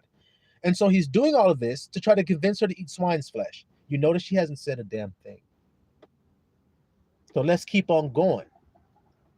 So when he was ready to die, the fourth that is, he said this, it is good, being put to death by men, to look for hope from God to be raised up again from him. As for you, you shall have no resurrection to life, nigga. Afterward, they brought the fifth and mangled him. Then looked he unto the king and said, you have power over men. You are corruptible. You do what you will. Yet think not that our nation is forsaken by the power. You can do what you want to do. That don't mean God didn't forsook us. See what they're saying to him? But abide a while and behold his great power, how he will torment you and your seed. Since you did this, that's what he's going to do to you. After him also they brought the sixth, who being ready to die, the sixth being ready to die, said, be not deceived without cause, for we suffer these things for ourselves, having sinned against our power. Therefore marvelous things are done unto us. But think not you that takest in hand to strive against power, that you shall escape unpunished. You're going to get paid back for this. Now let's see what it's about to say here, little flock. Verse 20. But the mother, the lady I mentioned, what is she doing? Why isn't she screaming? Why isn't she trying to fight? Why isn't she threatening? Why isn't she doing this? Why isn't she doing that? Well, let's continue and let's see. But the mother was marvelous above all and worthy of honorable memory. And that's why I'm reading it to you, little flock, because she's worthy of honorable memory. For when she saw her 7 sons slain within the space of 1 day, and you're talking about what you went through today, this mother saw the 7 sons that she pushed out in great pain. She saw them killed in 1 day. She bare it. She bare it with good courage because of the hope that she had in I am. I am loved. I'm loved. I'm precious. How can you say that when you're facing this? How can you keep saying that? Because it's true. You want me to lie. You want me to eat swine flesh. I won't.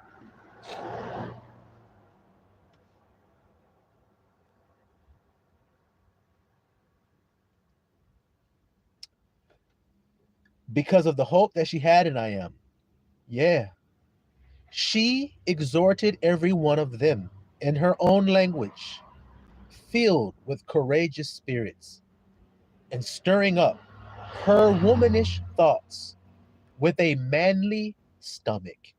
She said unto them, I cannot tell how you came into my womb, for I neither gave you breath nor life, neither was it I that formed the members of every one of you. But doubtless the Creator of the world, who formed the generation of men and found out the beginning of all things, will also of his own mercy give you breath and life again, as you now regard not your own selves for his law's sake. Now when she sang this, the king, whose name is Antiochus Epiphanes, let's see what he says.